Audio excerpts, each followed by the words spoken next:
Once upon a time, there was a demon lord who spoke. Eventually, the princess got cursed by the demon lord and fell into an eternal sleep. Many knights tried to defeat the demon lord and break the princess's curse. The demon lord faced these knights, but none could defeat him. He boasted about defeating yet another knight from a different land today, just like he had done before.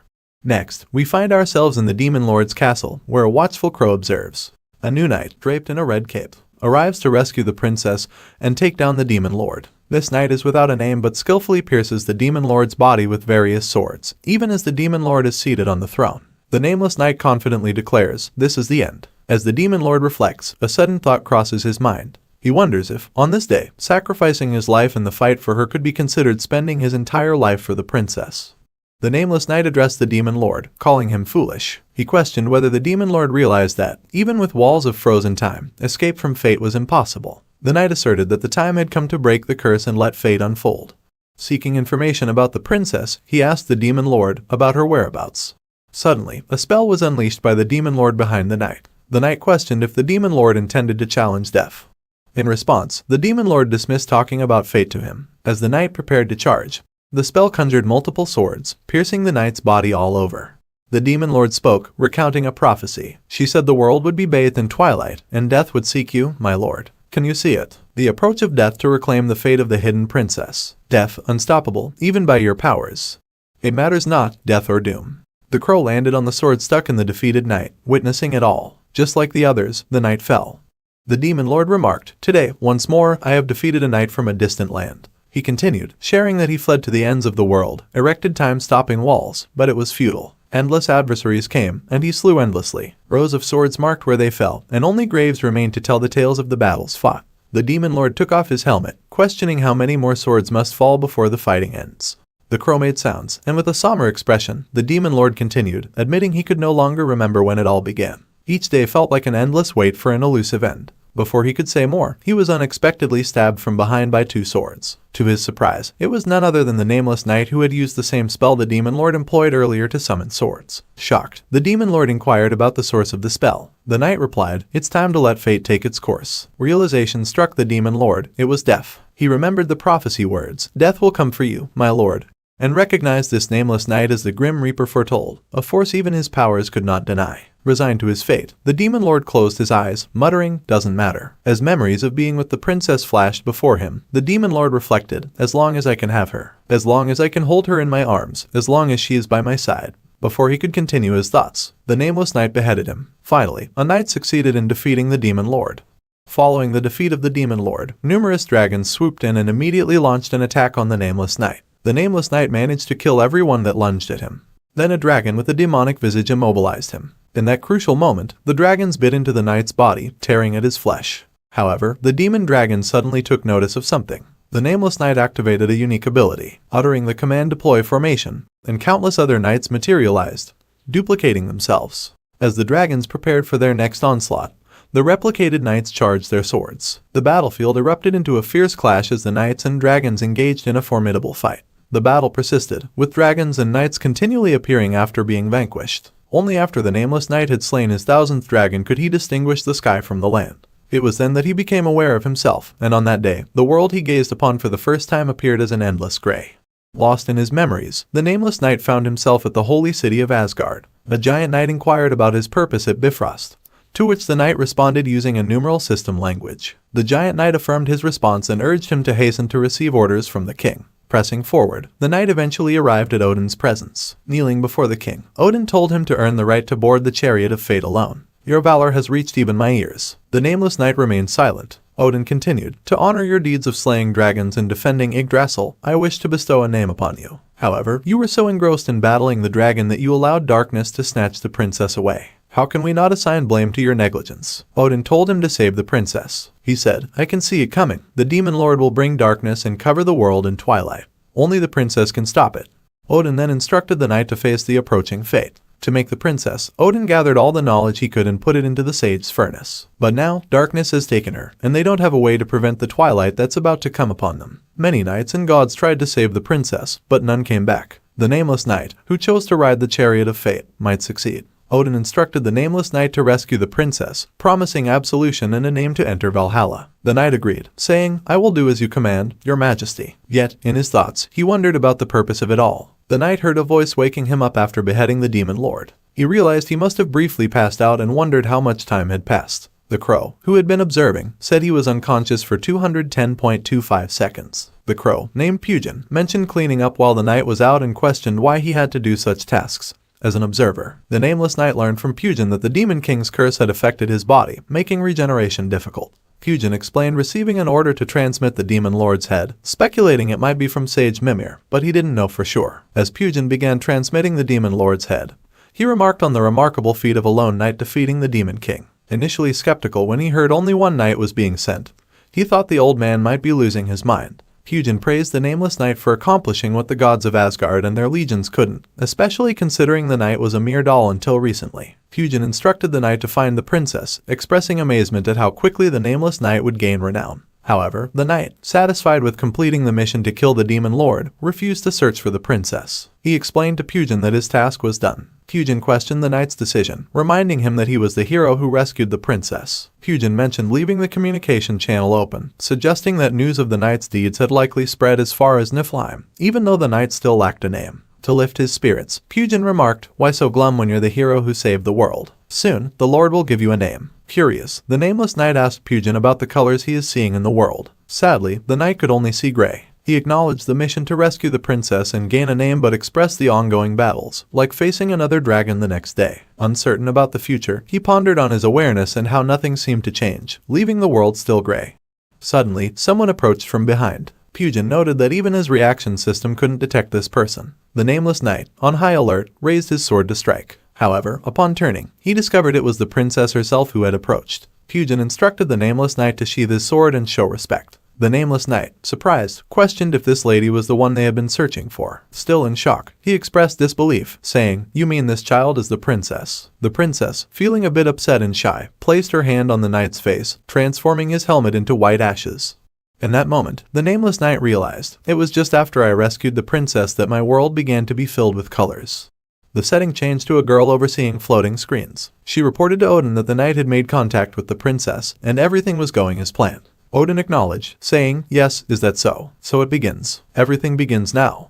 The princess returned to the castle, where three maidens were discussing the princess living alone in such a place. Yet her only visitor is the Nameless Knight. They pondered why Odin left her alone after finding her. The maidens busied themselves with ordering and cleaning the red carpets that adorned the castle walls. In their conversation, they referred to the knight as Nameless and labeled him as a yaksa, one even describing him as bloodthirsty. As the Nameless Knight walked by, seemingly indifferent to their discussion, one maiden asked if he heard them. The other replied, "It's fine, we're talking in a different channel." The Nameless Knight continued forward, passing by more maidens who continued to talk about him. They remarked on the smell of blood surrounding him and expressed relief when he wasn't present. Despite their chatter, the Nameless Knight remained silent, moving on without saying a word. Continuing his ascent up the stairs, the Nameless Knight suddenly heard someone commenting on a smell. To his surprise, it was the princess. She leaped onto the back of the Nameless Knight, embracing him, and exclaimed, "I smell Appa." The Nameless Knight, concerned, warned her about the danger and questioned why she was calling him Appa. The princess shared that she had learned it yesterday and heard it was a magical word. Curious about who taught her the term, the princess swiftly changed the subject, revealing her wings and remarking, "My wings grew this much while you were away." She then asked the Nameless Knight if he thought her wings might grow as big as Yggdrasil's. The Nameless Knight replied, "Wouldn't Yggdrasil be a bit too big?" This upset the princess, and she scolded him for talking back to his princess and not showing his face, considering it insolence. The Nameless Knight clarified that the two topics weren't related, but the princess insisted on silence and demanded to be called by her name. Shouting, she emphasized, "Your face. My name. Face. Name. Now. Now." The Nameless Knight teasingly remarked that she could flap better now. Following her command, he removed his helmet and said, "This Nameless Knight humbly beholds Princess Nur." Emotionally moved, Nur was about to respond, but her mood quickly changed, and she told him to put the helmet back on, stating, "You're no good at all." The Nameless Knight playfully commented, "You were also prettier when you were younger, princess." Afterward, they climbed to the roof of the castle where Nur walked along the edge of the castle's wall. She asked the Nameless Knight, "Don't you feel cheated? Not giving you a name just because you mistakenly raised your sword at me. Father can be a jerk." The Nameless Knight, concerned for her safety, urged her to come down, emphasizing the danger. Nur, however, was joyful and stated, "But because of that, you are here by my side. You may not have a name, but isn't protecting me a greater honor? The Nameless Knight smiled, happy to hear her perspective. The princess asked if he didn't want to answer, and he responded, I would really love a name. After that, they both sat at the edge of the wall, and Nur asked the Nameless Knight where he had gone this time. He replied that he was west of Utgard, fighting the giants. Nur remarked that he had said he visited every part of the world where the roots of Yggdrasil reach and expressed her curiosity to hear about it from him. The Nameless Knight, aware that Nur had already learned about the roots, explained that they fork into two veins, one reaching Niflheim and the other Muspelheim. Nur then inquired if he had been there until they met, and he confirmed that he had. He shared that every day, he fought dragons that were gnawing at Yggdrasil near Niflheim. When Nur asked if she could see it from their current location, the Nameless Knight explained that it was too far to see. Nur, looking sad, commented on the vastness of the world and expressed her desire to leave the castle one day and go with him to the end of the world where there is no one else. Suddenly, a girl with green eyes interrupted them. She had been looking for the princess and finally found her. As she raised her hand to catch Nur, the Nameless Knight stood up in defense. Angry, he demanded the girl's name, threatening to erect a tombstone for her. The girl asked him to wait. Taking advantage of the situation, Nur put on her glasses and stated, You two have a nice chat, I have a prior engagement. With that, she jumped from the wall, flying with her wings, promising to be back soon and calling the Nameless Knight Appa, saying she would visit him soon. The girl informed Nur that the Lord would be angry if she missed another lesson. Addressing the Nameless Knight, the girl with a stern tone blamed him for Nur getting away. She explained that her reaction system couldn't detect Nur, making it challenging to find her. She warned that if the old man found out, he would reprimand Nur again. The Nameless Knight recognized Pujin's tone and realized she was the crow from before. Pujin asked if there was a problem with her being the same crow, and he confirmed that there was. He then questioned if the human form she took suited her. Upset, Pujin countered by asking if he thought he looked better without a helmet. The Nameless Knight retorted, mentioning her age compared to the king's, and Pujin responded that it was her preference, urging him to respect it. Curious, the Nameless Knight asked if Pujin was the one who taught Nur the word Appa, and she confirmed it. He responded with a simple well done. Pujin reassured the Nameless Knight not to worry about what the maids were saying earlier, emphasizing that they simply didn't know who he was. The Nameless Knight responded, mentioning that elves never liked knights. Pujin then informed him that he was considered a hero among the fallen, particularly praised by dwarves who were keen on studying his brain. They believed he was the first doll to be filled with a soul by itself. Curious about Pujin's presence, the Nameless Knight asked why she was there. Pujin explained that she was now in charge of the princess's education. He jokingly asked if she had been demoted, but Pujin kept silent. Instead, she asked him if he remembered the first day he met Nur. Blushing, the Nameless Knight told her to stop, saying, I know I'm a hero, but if you keep praising me. Pujin reassured him, stating that she wasn't going to praise him. She urged him to remember his state back then. On that day, the Nameless Knight's injuries were severe, and Pujin couldn't regenerate or replace his parts. The curse had attacked at the cellular level, making a full restoration unlikely even back in Asgard. Pujin had sent a message ahead to prepare a new body for him. Summoning a floating screen in front of her, she spoke in a numeral system language, making the Nameless Knight realize the seriousness of his condition on that day. Pujin continued, highlighting that despite the dire circumstances, Nur had instantly restored him with a simple touch. Pujin clarified that it wasn't a spell or rune magic. A yellow aura surrounded Pujin as she emphasized, I'd never seen anything like it all my life. Turning to the Nameless Knight, she asked, Aren't you curious about what Odin has created? The scene shifted to Odin seated on his throne. He declared, I feel it, fate is drawing near. Suddenly, he noticed someone in front of him, none other than the Demon Lord. Still alive, the Demon Lord raised his sword, poised to strike Odin. The Nameless Knight and Pujin arrived at her place. Pujin connected herself to a device capable of recording all memories of Asgard. She spoke about the Doll of Salvation, referring to the princess, and mentioned that the savior was created to prevent the impending doom foretold by Sage Mimir. However, that's all they knew. Nobody had more information because all the records were deleted, leaving no trace of data about the princess. Pujin began searching through the floating screens, looking for data to find more information. She voiced the questions about the nature of the impending doom, its source, the princess's power, how she would stop it, and why the Demon Lord had confined the princess. However, there was no data left on any of these aspects. The Nameless Knight was surprised and asked Pujin if even she, the recorder of all memories of Asgard, had nothing on it. Pujin admitted, Yeah, it's driving me crazy, really hurts my pride. Pujin then brought up the topic of the Demon Lord's head, the one she had transmitted previously. She revealed that it had also gone missing, but it was done on the sage's orders. Pujin informed the Nameless Knight that the sage was also missing. Pujin expressed frustration that she had come there to observe directly but found nothing. She then disclosed that there was another piece of data in this world that she wasn't aware of. The Nameless Knight, surprised once again, asked if it was another piece of deleted data. Before Pujin could answer, she changed her mind, telling him there was no need for him to know. She then informed him that there was a way to find out more about the princess. Pujin continued, saying it was a very easy and simple method.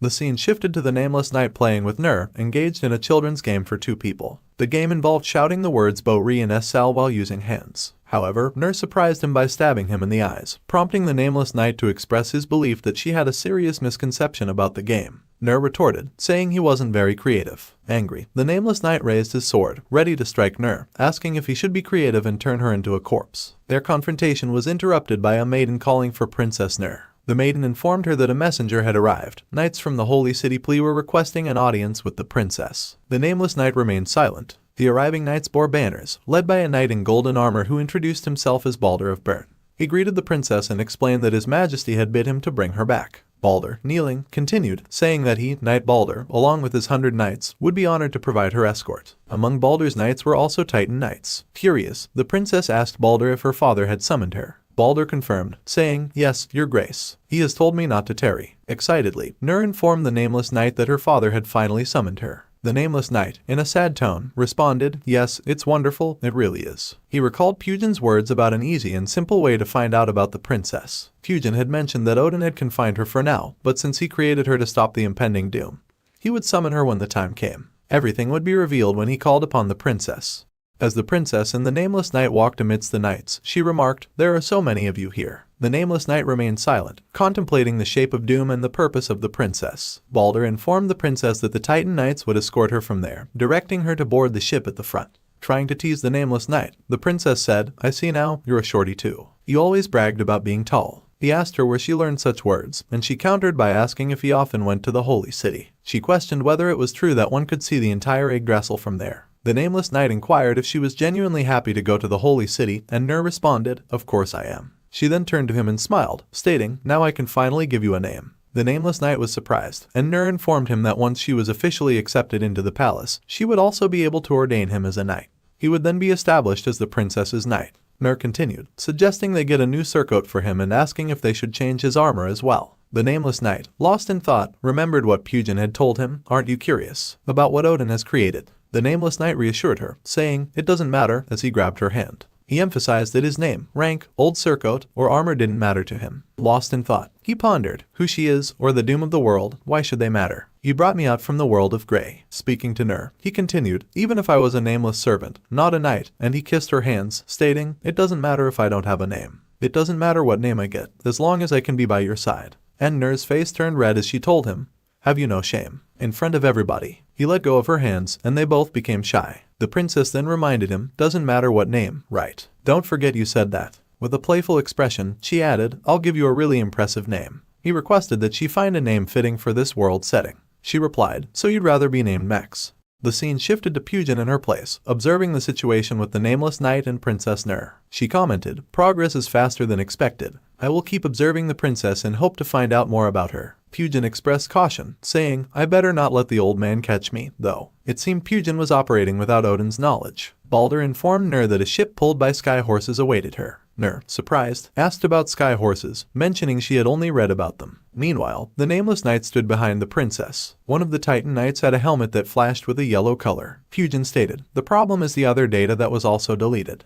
The Nameless Knight wondered why there were so many knights present when the Titan Knight struck him with his giant sword. Pujin continued, revealing, "The entry that was deleted before the princess is you." Nur turned to find out that the Nameless Knight had been attacked by the Titan Knight. There was no trace of him being alive except for his red carpet.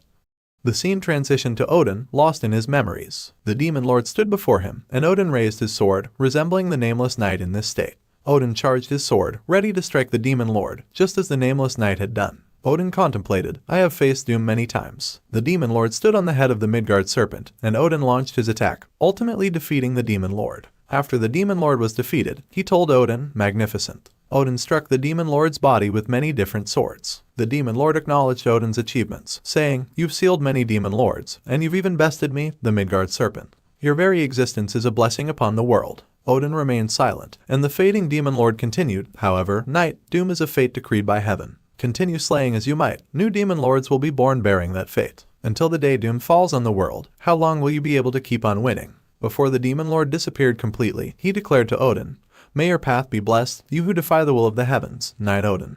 Back in the present, Odin reminisced about himself in the land of fire, Muspelheim. Walking with bare feet, the ground seemed to turn into water each time Odin stepped on it. He approached a door, and upon opening it, there was a blindfolded woman sealed there. Odin inquired, "Were you waiting for me, Sage Mimir?" It turned out that this woman was Mimir, sealed in that place. Mimir asked Odin, "What brings you to this squalid place, my lord? Your holy feet already trampled this place, filling it with a lake." Odin questioned her, "Didn't your mind's eye reveal why I came?" Mimir responded, "My eyes are sealed, and I remain blinded, my lord." Odin then asked her if she resented him. Mimir replied, "No, this is simply my fate." Odin stated, "Seems this visit was in vain." He told Mimir to tell him the answer on his next visit, but Mimir remained silent. Then she stated, "I see fate wandering in search of you, my lord. Soon, your fate will come for you, bearing death you cannot evade."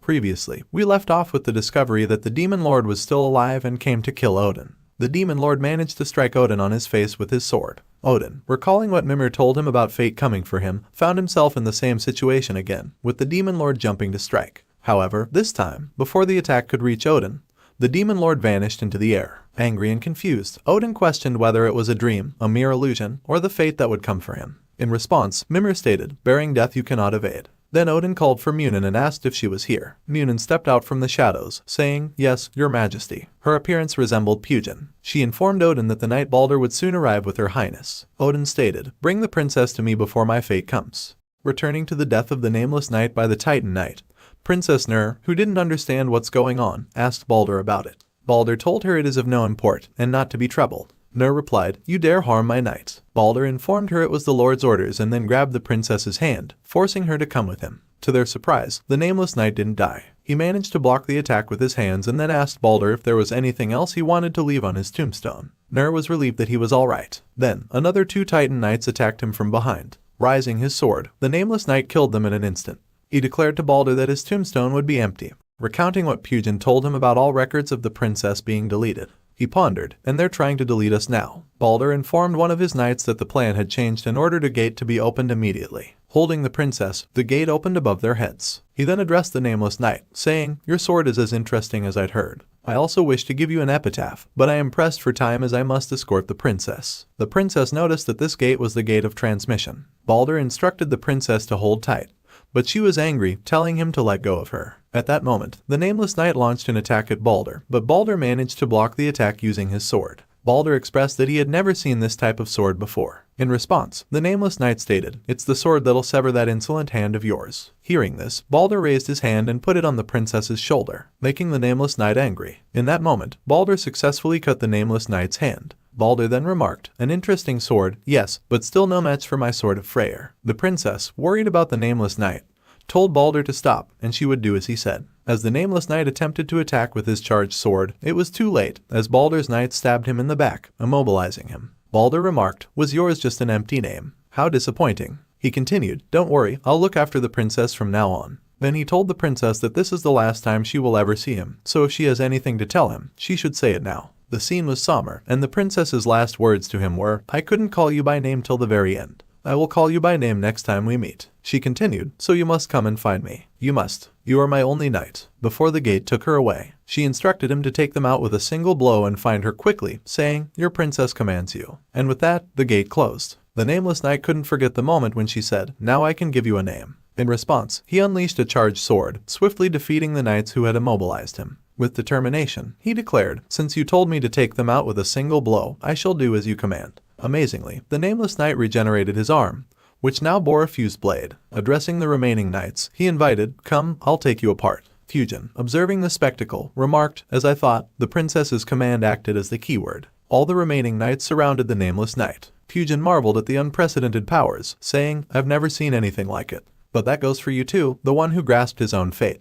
The one who summons a new sword continuously. Not a deleted record, but one that never existed in the first place. The Nameless Knight, once again using his charged sword move, caught Pugin's attention. She expressed, "How exhilarating. I get shivers down my spine just by watching you." The Nameless Knight leaped, swiftly taking down every knight that approached him. He kept going until all the knights lay defeated, standing victoriously on their corpses. Pugin, joining the scene, exclaimed, "This is even more incredible than slaying a demon lord. Annihilating 100 knights. Oh boy." She admitted that initially, she thought it might be too much, given how he struggled. When the Nameless Knight asked where she had been, Pugin changed the topic, saying, "We'll soon find out about the doom and what the princess is." With a cold tone, he replied that he didn't care about that. Remembering the princess's face, he declared, "Doom, machinations, I don't care about them." There is only one thing I must do. Filled with anger, he emphasized, protect the princess, with this hand, with this sword. After that, the Nameless Knight Aname and Pugin went underground to follow the princess. Pugin said they were in the snake den, a maze beneath Svartalfheim made by the Midgard serpent. The seals here are so intricate that even Odin can't see. Pugin told the knight that their codes are blocked, so they can't go to Asgard normally. But by taking this route, they can get there without being noticed. The downside is they have to walk for a long time. The Nameless Knight told her he gets it, but wonders why Pugin looks like that. Pugin took a small form and sat on his shoulder, saying she doesn't want to walk. He suggested the cow form, but she found it too depressing. Suddenly, there was a guard with a lantern in front of them. The Nameless Knight started conjuring his sword, suggesting they quickly kill the guard and move on. However, Pugin asked why bother going around if they're just going to do that. Then she told him about the guard's lantern, saying it contains one of Odin's cloned eyes. Since Odin can't watch this place directly, he uses that eye instead. She cautioned him that if the eye sees them, Odin will know they're there. The guard spotted them and came closer. It appeared the guard recognized the Nameless Knight, but the Nameless Knight quickly kicked the lantern, breaking it. The guard was shocked to see the Nameless Knight, so the knight asked him who he was. Pugin asked if the knight knew the guard, but he said he couldn't remember. The guard took off his helmet, revealing he was a boy named Little. He mentioned being saved by the Nameless Knight in Utgard and couldn't thank him back then, so he was happy to see him again. Back in Utgard, the knights, including Little, were battling titans. When the knights reached the third line, they left the fallen as bait, sacrificing them. One from the fallen shouted for others to care for the wounded as they planned to escape. However, before they could, a titan attacked, killing some and injuring others. Little was in a state of despair as big as the danger they faced. The titan turned towards Little, ready to launch another flame attack. Just when it seemed hopeless, the Nameless Knight arrived in the nick of time and slashed apart the flame, saving Little. The Nameless Knight remarked that even a child like Little was on the battlefield while the other knights had already fled, which he found shameful. Little was astonished that the Nameless Knight could slash the flame apart. The Nameless Knight explained that giant flames were nothing compared to Dragon's breath. When Little asked if he was a knight and started thanking him, the Nameless Knight interrupted, saying he was no sir, just a nameless soldier. He then instructed Little to move far back since it was dangerous. The giant attacked the Nameless Knight, but he leaped into the air, avoiding the strike. With his sword, he counterattacked, yet the giant blocked the attack effortlessly with a single finger. The giant then opened its mouth, unleashing a flame assault. The Nameless Knight rolled in the air to dodge the flames. He jumped and enlarged his sword, striking the giant in a single blow. Although the giant attempted another flame attack, the Nameless Knight cut through its head, defeating it. The ones still alive were amazed by the Nameless Knight and his attacks, saying it could have shattered a mountain. Little was also astonished. Others remarked, who would believe this? A giant from Utgard taken down by a single knight. The Nameless Knight turned towards Little, saying, I see you're safe, boy. Little mentioned it felt like the Nameless Knight was a hero out of a fairy tale. The other surviving fallen began talking about the Nameless Knight who single-handedly defeated the Demon Lord and rescued the princess. He was described as the aloof, invincible knight who roams the battlefield after rejecting a name. With the Nameless Knight among them, the spirits of the survivor fallen lifted, believing they could win and return home alive. The Nameless Knight told them the enemy would arrive soon, instructing those with intact limbs and weapons to follow him. And thus, this was how the Nameless Knight saved Little and the others. Back in the present, Little thanked the Nameless Knight, saying if it weren't for him, they all would have fallen just like their name implied. He mentioned that surviving back then led to his promotion and the job he had now. The Nameless Knight replied that he was only there because he didn't belong to any unit. Little then compared him to the god of war for those who had fallen. Pugin approached the Nameless Knight, saying, you refused a name, aloof. The Nameless Knight replied, I never said anything like that. Little then asked why the Nameless Knight was down there and if he was on a secret mission. To which he answered yes. Little mentioned he had been searching for him since that day but didn't know how to find him without a name. Pugin interrupted, telling them to stop with the lovey-dovey. She then asked Little if anything was happening in Asgard lately. Little replied, yes, we're busy getting ready for the festival. Pugin remarked that it was all gloomy with talk of doom until recently, and now there's a festival. Little informed them it's wedding preparations for the princess. Upon hearing this, the Nameless Knight didn't make any reaction on his face. Once again, the Nameless Knight remembered what the princess had told him. She wanted to visit the end of the world, and other people would just be a bother. I don't need any of them, as long as I have you with me. Just then, a fiend appeared, screaming about a woman. Little corrected the fiend, saying he's a man, but the fiend didn't care and lunged at him. The Nameless Knight intervened, killing the fiend with the blade on his hand. He then asked Little if he was all right. Little thought to himself that the Nameless Knight, with his back turned, looked like he was out of a fairy tale. The Nameless Knight, realizing he missed the fiend and got blood on his red carpet, apologized to Little, asking if any of the blood got on him. Little thanked the Nameless Knight and mentioned that the place was swarming with fiends. The Nameless Knight extended his hand to help Little stand up, and when Little took his hand, his face blushed. Pyujin, annoyed with the situation, told Little to get rid of it and wipe the blush from his face. Little then revealed that there's a quicker path to the holy city. The Nameless Knight was grateful that Little would guide them there. Pyujin, lost in thought, expected the Nameless Knight to react to the news about the princess's wedding, but he showed nothing. She wondered if he needed direct contact with the princess to react or if he already had. Before she could continue her contemplation, they were close to the place that would make their way to the holy city easier. The Nameless Knight asked Little if the Fallen could recognize codes, to which he replied, "No, we are illiterate and cannot read codes. We can't even communicate without a lantern." Pyujin added that the power of seals was strong there, blocking all communication, and the reaction system could get jammed, making it easy to get lost. They reached their destination, and the Nameless Knight was surprised by the antique structure. Little explained that it was built by dwarfs for temporary use, an orbital elevator. While it didn't reach the holy city itself, it would take them to the outer walls. He mentioned that it would take 30 days to get there on foot, but with the elevator, they could make it in 3 to 4 days. Pyujin remarked, "This is the entrance. Guess it still works. This will definitely be faster." The Nameless Knight patted Little's shoulder, thanking him for making their journey easier. Little blushed again, saying, "If I was of any help to you, I'm..." Before he could finish, Pyujin, annoyed by his blush, told them, "Enough of that, you two." Suddenly, other knights passed by. One of them stated, "This sector is under the supervision of the 32nd Order," while the other instructed them to get away from the orbital vehicle and prepare to be inspected. The Nameless Knight commented, "We were almost there," to which Pyujin replied, telling him to wait since they might not recognize their codes. Little informed the inspecting knight that he was a guard from Sector 2753. The knight questioned why a Fallen had come all the way there, and Little explained that the knight he was escorting wanted to use the orbital elevator. When the inspecting knight turned toward the Nameless Knight, he and the others immediately recognized the Nameless Knight's code. Without wasting a second, the Nameless Knight swiftly made his move before they could blink. With a charged sword, he cut all of them into pieces. Little was shocked to see the Nameless Knight make such a cold move. Pyujin commented, "Luckily for us, they weren't carrying a lantern." Little asked the Nameless Knight why he would do such a thing. One of the knights, who was on the verge of dying, told Little to inform the others that a blocked code had appeared. He continued, "He is a criminal who plans to assassinate the princess. He holds the first level blocked code." Little was shocked, refusing to believe that the Nameless Knight would harm the princess. The dying knight told him that the Nameless Knight cannot be allowed to reach the holy city and instructed Little to run away since he would also die. Little made the decision to trust the Nameless Knight, saying, "I refuse to believe that of all people, he would harm the princess." He continued, suggesting that the Nameless Knight must have been framed, falling for the ruse of other scheming knights. Pyujin flew towards Little, stating it was a perfect answer, and asked if this was the power of a fanboy. Pyujin confirmed that the Nameless Knight had been framed and told Little that he should have informed them earlier if there were knights guarding the place. Little apologized, saying he had no idea. The Nameless Knight told Little not to speak a word of this to anyone, ensuring that they could reach the holy city safely as long as he kept quiet.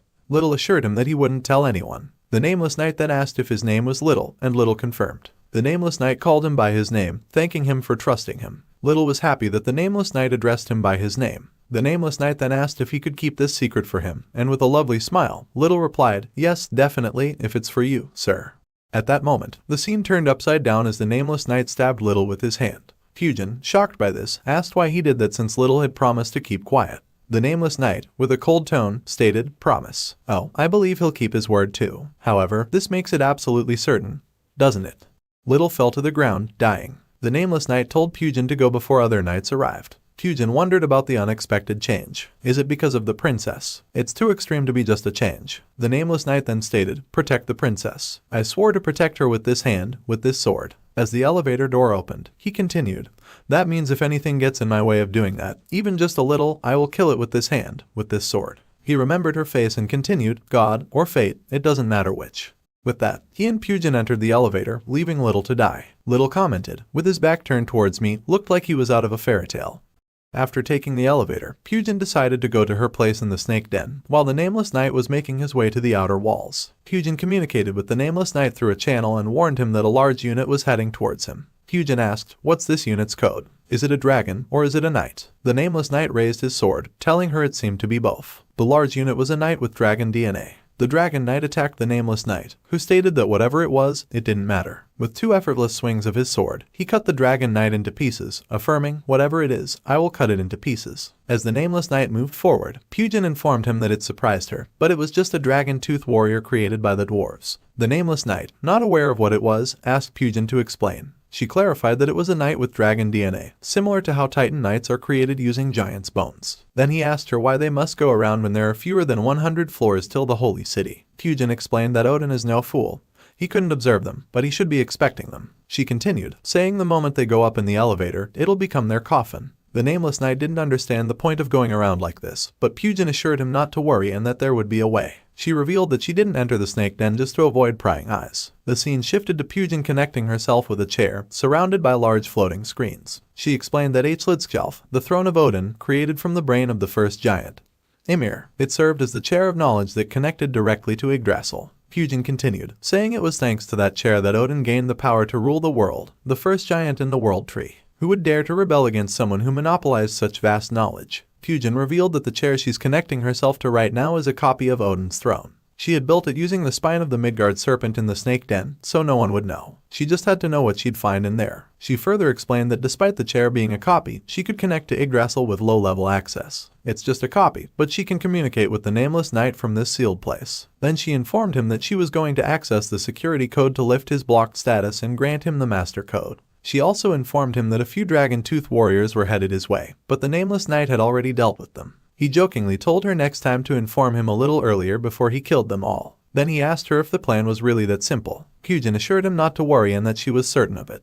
And just like that, Pugin applied the master code to him. She instructed him to stop waving that sword around and just go quietly. She also informed him that she needed to stay there to maintain this link. Furthermore, she told him that her reaction system wasn't detecting anything, so he wouldn't face anything until he reached the surface. Just then, the Nameless Knight noticed something next to him. He asked Pugin if she heard a sound just now. Pugin replied that there was nothing that fell within his audible range. But the Nameless Knight was sure he heard a voice. When he looked around, there was a little girl carrying a princess doll. The Nameless Knight wondered, a human, not even a fallen, but a normal human. He then tried to talk with Pugin, but the communication was out. The little girl raised her doll, calling the Nameless Knight surprise Appa, asking, "Look, don't you want this?" The Nameless Knight was surprised that out of nowhere, this little girl was calling him Appa. The little girl told him, "Look at the doll. I made it exactly the same as the princess." She raised the doll's wings, saying, "These wings are what are important here." The Nameless Knight then commented, "Is that Princess Nur?" The little girl told him, "Bingo. The right answer." Then she stated, "The princess came to stop the doom. Everybody welcomes the princess, so I made it to welcome her in my own way. It's good, isn't it?" The little girl asked the Nameless Knight, "Don't you want the doll? It even has undies." The Nameless Knight blushed. The little girl asked again, "Shall I give it to you, Appa?" The Nameless Knight stated, "I'm not a kid, but if you would give it to me." But honestly, he really wanted it. The little girl then changed her mind, refusing to give it to him. Then she laughed with an evil smile, and her eyes turned white, stating, "This is not thy fate." Seeing this, the Nameless Knight was shocked. The little girl then grabbed one of the princess doll's wings along with its head, stating, "Turn back, Knight." With an evil smile, she continued, "I can see it. Your greed." Then she ripped off one of the princess doll's wings as well as its head, declaring, "We'll rip the princess apart." Seeing the head of the princess doll falling, his expression turned cold.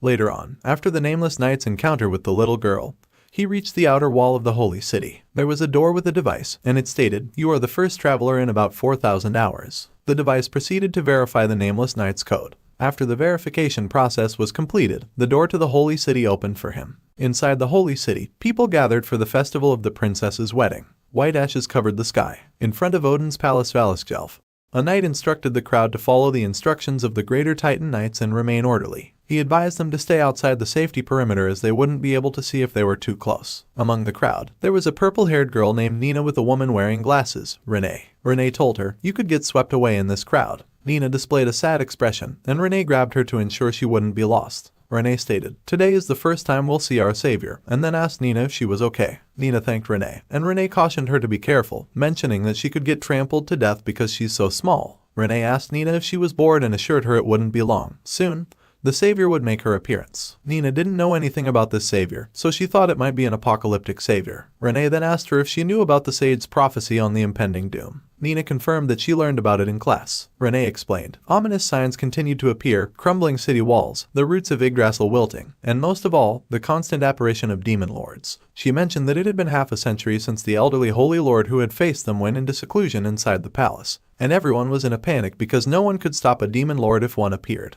When the unrest was at its height, the Holy Lord made a proclamation, speaking of a savior who would succeed him, the princess, the doll of salvation, the savior. And now, the much-rumored princess will appear for the first time, to coincide with the wedding announcement. So it's no surprise everyone's feeling festive. Nina commented that the princess is the savior. Renee replied, well, might be similar, while Nina thought of the apocalyptic savior looking like the princess. Renee then stated that she thinks differently. She explained that her father has told her of the Holy Lord's greed, suggesting that even the princess may only be his pawn, and perhaps even the demon lords. Hearing this talk about doom, Nina fell asleep. Renee felt mad for a little time. She grabbed Nina by her hair, telling her, I talk of doom, and you fall asleep. Nina replied, but stuff like that just doesn't feel real. She explained that in everyday life like this, talk of doom or demon lords seems unreal and out of place.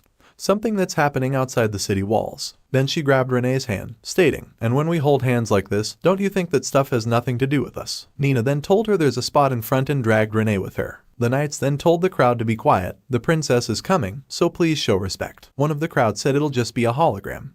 While Renee was waiting for the princess to show up. When the princess showed up, everyone was stunned by her looks. The princess was taller and prettier than before. Even her wings grew large. Her white feathers were falling on the crowd. At that moment, everyone stopped talking, and everyone understood why she was their savior. Renee pondered. Seeing her, I really felt as I stood watching her. Such talk really felt unreal and out of place. Nina asked Renee, don't you think the princess would have trouble cleaning her room with all those feathers flying around? Nina continued, our cat also sheds a lot of hair. Renee replied, you're comparing her to a cat. With a sad face, Renee replied, yes, you might be right. Then Nina started to be dragged by the crowd, and Renee wondered if she should tie her up or something. So she started making her way through to reach Nina. Renee passed by the Nameless Knight, and at that moment, she stated to herself that something didn't feel right. Turning towards the Nameless Knight, she wondered, who is the princess's betrothed? She continued pondering. When I turned around, there stood an unnatural presence that simply didn't belong. Shrouded in a black cowl, like a mismatched jigsaw piece forced to fit in, he looked completely out of place. Looking at the Nameless Knight, she continued, for some reason, he just didn't feel real. The scene shifted to Pugin, who was waiting for her connectivity to be complete. Once it reached 100%, the chair asked her if she wished to access the spring mimir. With a badass face, she stated, checkmate, old man. My pawn is pretty good, you know. Now then, let's have a look at what's inside your head, Odin. The Nameless Knight started remembering his encounter with the little girl when she ripped the princess doll's wing and its head. The Nameless Knight told her to stop, but the little girl cast a spell that froze time, immobilizing him completely. She got behind him, stating, after all, the doll was fated to be ripped apart. She then grabbed his face, declaring, sacrifice for the one she loves. That's the role of the princess in a fairy tale. Soon, the princess will meet the one destined for her, fall in love, and marry him. She then raised his face, continuing, and be destroyed for his sake. That's how this story goes. She then closed her face to his, telling him, you have no place in this fairy tale. Closing her mouth to his, she continued, since you aren't the hero of this. Before she could complete her talk, the Nameless Knight grabbed her by the neck. She was shocked that he could move so easily even though her spell froze time. Angry, he told her, do not ever speak of fate in front of me. He then asked her if Odin sent her and what's happening to the princess. Who is she marrying? And what does Odin want? Then he started to choke her, declaring, whatever it is, it doesn't matter. I'll just kill anyone who gets in my way. Recalling the princess's smile, he declared, I've only just found her. For the princess, I'd tear the whole world apart. Then he found himself choking the princess, killing her. The Nameless Knight thought it was the little girl's illusion, but she told him, this is your fate. She asked him, you'll save the princess. You can't see past your covetousness. She recalled Odin and declared to the Nameless Knight, you're no different. In your struggle to get what you can't have, you'll make more mistakes. In the end, you'll destroy everything with your own hand, the one dearest to you, and even yourself. Pugin started calling him, as he seemed lost in his memories. She informed him they needed to move on since they had seen the princess's plan. Pugin asked why he had been acting strangely for a while now. He recalled what the little girl had said to him, you'll destroy everything with your own hand. Then he told Pugin it's nothing, just that he was lost in thought when he saw the princess. Pugin laughed, asking him if he was having dirty thoughts about the princess. She then inquired about her changed looks. He replied that her appearance didn't matter. Pugin remarked that she thought he would charge at the hologram, but he held back well. Then she noticed someone approaching the stage and asked the Nameless Knight if he didn't want to know who his rival is, the princess's betrothed.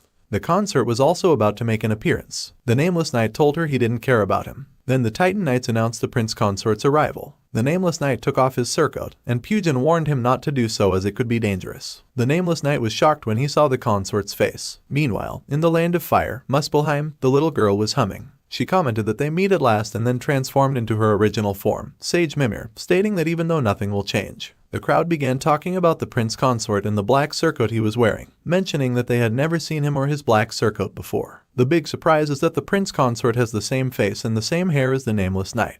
The Nameless Knight started recalling what Mimir told him. The princess will meet the one destined for her, fall in love, and be destroyed for his sake. The realization struck him, as Mimir's words echoed in his mind, because you aren't the hero of this tale. The scene shifted to Odin's palace, where a maiden was carrying the cloth for the surcoat. She remarked that the princess may have grown taller but is still a child, wondering why she likes red so much. Suddenly, something passed by her in high speed. It was the Nameless Knight, moving in a hurry. Hyujin informed him that his camouflage is coming off and that he won't find the princess by running around like this. He asked her if she saw the consort's face, and she replied that she couldn't because of the noise in the reaction system. Remembering the consort's face, he accelerated his speed, stating, "I must find the princess right away." After all that running, he stopped by a door, realizing his camouflage was all gone. Hyujin told him he won't find her in a place like this and asked if he's going to ruin it at the last moment. She informed him that her reaction system can't detect Nur, and he must go to her lab there and access the palace's central network. Then he told her, "The colors are back." He stated, "Just like when I met her for the first time. That day, my gray, colorless world was filled with color." So, he informed Hyujin that he can sense her, she's here. Then, the Nameless Knight entered a state of rage, stating, "I know you're just using me for whatever you're plotting. I've served as your pawn, but no more." The door in front of him refused to open for the Nameless Knight since only authorized personnel may access this area. Hyujin told him it's a misunderstanding, but he didn't listen. He kicked the door, the system closed off all passages. The Nameless Knight continued, "What are you all blabbering about? And what are you going to do with the princess?" Using the sword on his hand, he destroyed the door, forcing his way to enter. Upon entering the area, Hyujin informed him that it would be for nothing if he's discovered now, and he must trust her and do as she says. By doing that, they can rescue Nur and seize Odin's throne as well. The Nameless Knight screamed at her, pointing out that the princess is his priority, and he can't delay any longer. Just then, Nur appeared in front of him. The Nameless Knight contemplated, "She stands before me, the one I vainly tried to protect that day. Everything that was taken from me, the one who means the world to me, stands before me." Hyujin asked him why he doesn't answer. He extended his hand to reach the princess. The communication with Hyujin was about to be disrupted, so her last words to him were, "You mustn't meet the princess." At that moment, the consort arrived. He cut the Nameless Knight's hand and carried his wife, the princess, protecting her. The consort stated, "Withdraw, Nameless Knight. Do you not know that this isn't the fate decreed for you?" The consort asked once again to withdraw, but the Nameless Knight refused. The consort called him foolish. The Nameless Knight shouted, "Never again. I will never let her be taken from me like on that day. Never again." Then the consort attacked the Nameless Knight. When the Nameless Knight stopped falling from floor to floor, he wondered how many floors he had fallen. The consort arrived at high speed, telling him it's the lowest level of the palace. "You only stopped because you couldn't fall any farther." The consort continued that he already moved the princess somewhere safe and told the Nameless Knight to withdraw. The Nameless Knight asked him why he looks like him and if he is his clone. The consort replied, "How arrogant of you." The Nameless Knight warned him, saying, "You'd better not have done anything to the princess while looking like me." The consort waved his sword, attacking the Nameless Knight. With a single wave, he was able to cut the floor into two halves, but the consort knew the Nameless Knight had dodged the attack, commenting on his speed. Then the Nameless Knight retaliated, clashing swords with the consort. As they clashed, the consort told him, "It seems to me that you're the one who looks like me." He continued, "You speak insolently for a mere replica." The consort exerted pressure on the Nameless Knight with his attacks. Distracted for a moment, the Nameless Knight left an opening, and the consort seized this opportunity to attack. The Nameless Knight quickly used the charged sword to create a defensive sword, but the consort's attack succeeded in cutting through the Nameless Knight's sword. The consort infused a spell into his sword, delivering another powerful and swift strike. He acknowledged the Nameless Knight's speed but asserted that this time, the consort was a bit faster. The Nameless Knight lost his hand once again. The consort urged him to withdraw, insisting that it was sufficient, and he wouldn't pursue any further, advising the Nameless Knight not to throw his life away due to misplaced desire. The consort questioned why he couldn't recognize the value of his own life. The Nameless Knight hurled his sword at the consort, who skillfully evaded the attack, though it left a scratch on his face. The Nameless Knight questioned the purpose of endless fighting and killing, where victories, defeats, goals, life, and death held no meaning for him. He expressed that he became self-aware but had absolutely nothing until he met the princess. Reflecting on the profound impact she had on him, he emphasized that through her, his world gained color and meaning. He asked, "What would be the point? A world without her? A life devoid of her? What would be the point?" The consort said, "Oh, really? You're just like me." But the Nameless Knight didn't believe he was a copy. The consort explained that calling him a clone was wrong because, on that day, the princess reconstructed him. Confused, the knight asked for clarification. The consort told him to remember what happened that day. Eventually, the knight understood. The consort revealed the Nameless Knight was reconstructed by the princess to look like her husband with the same emotions and face, the one recorded in her fate. And this one is the consort, Odin.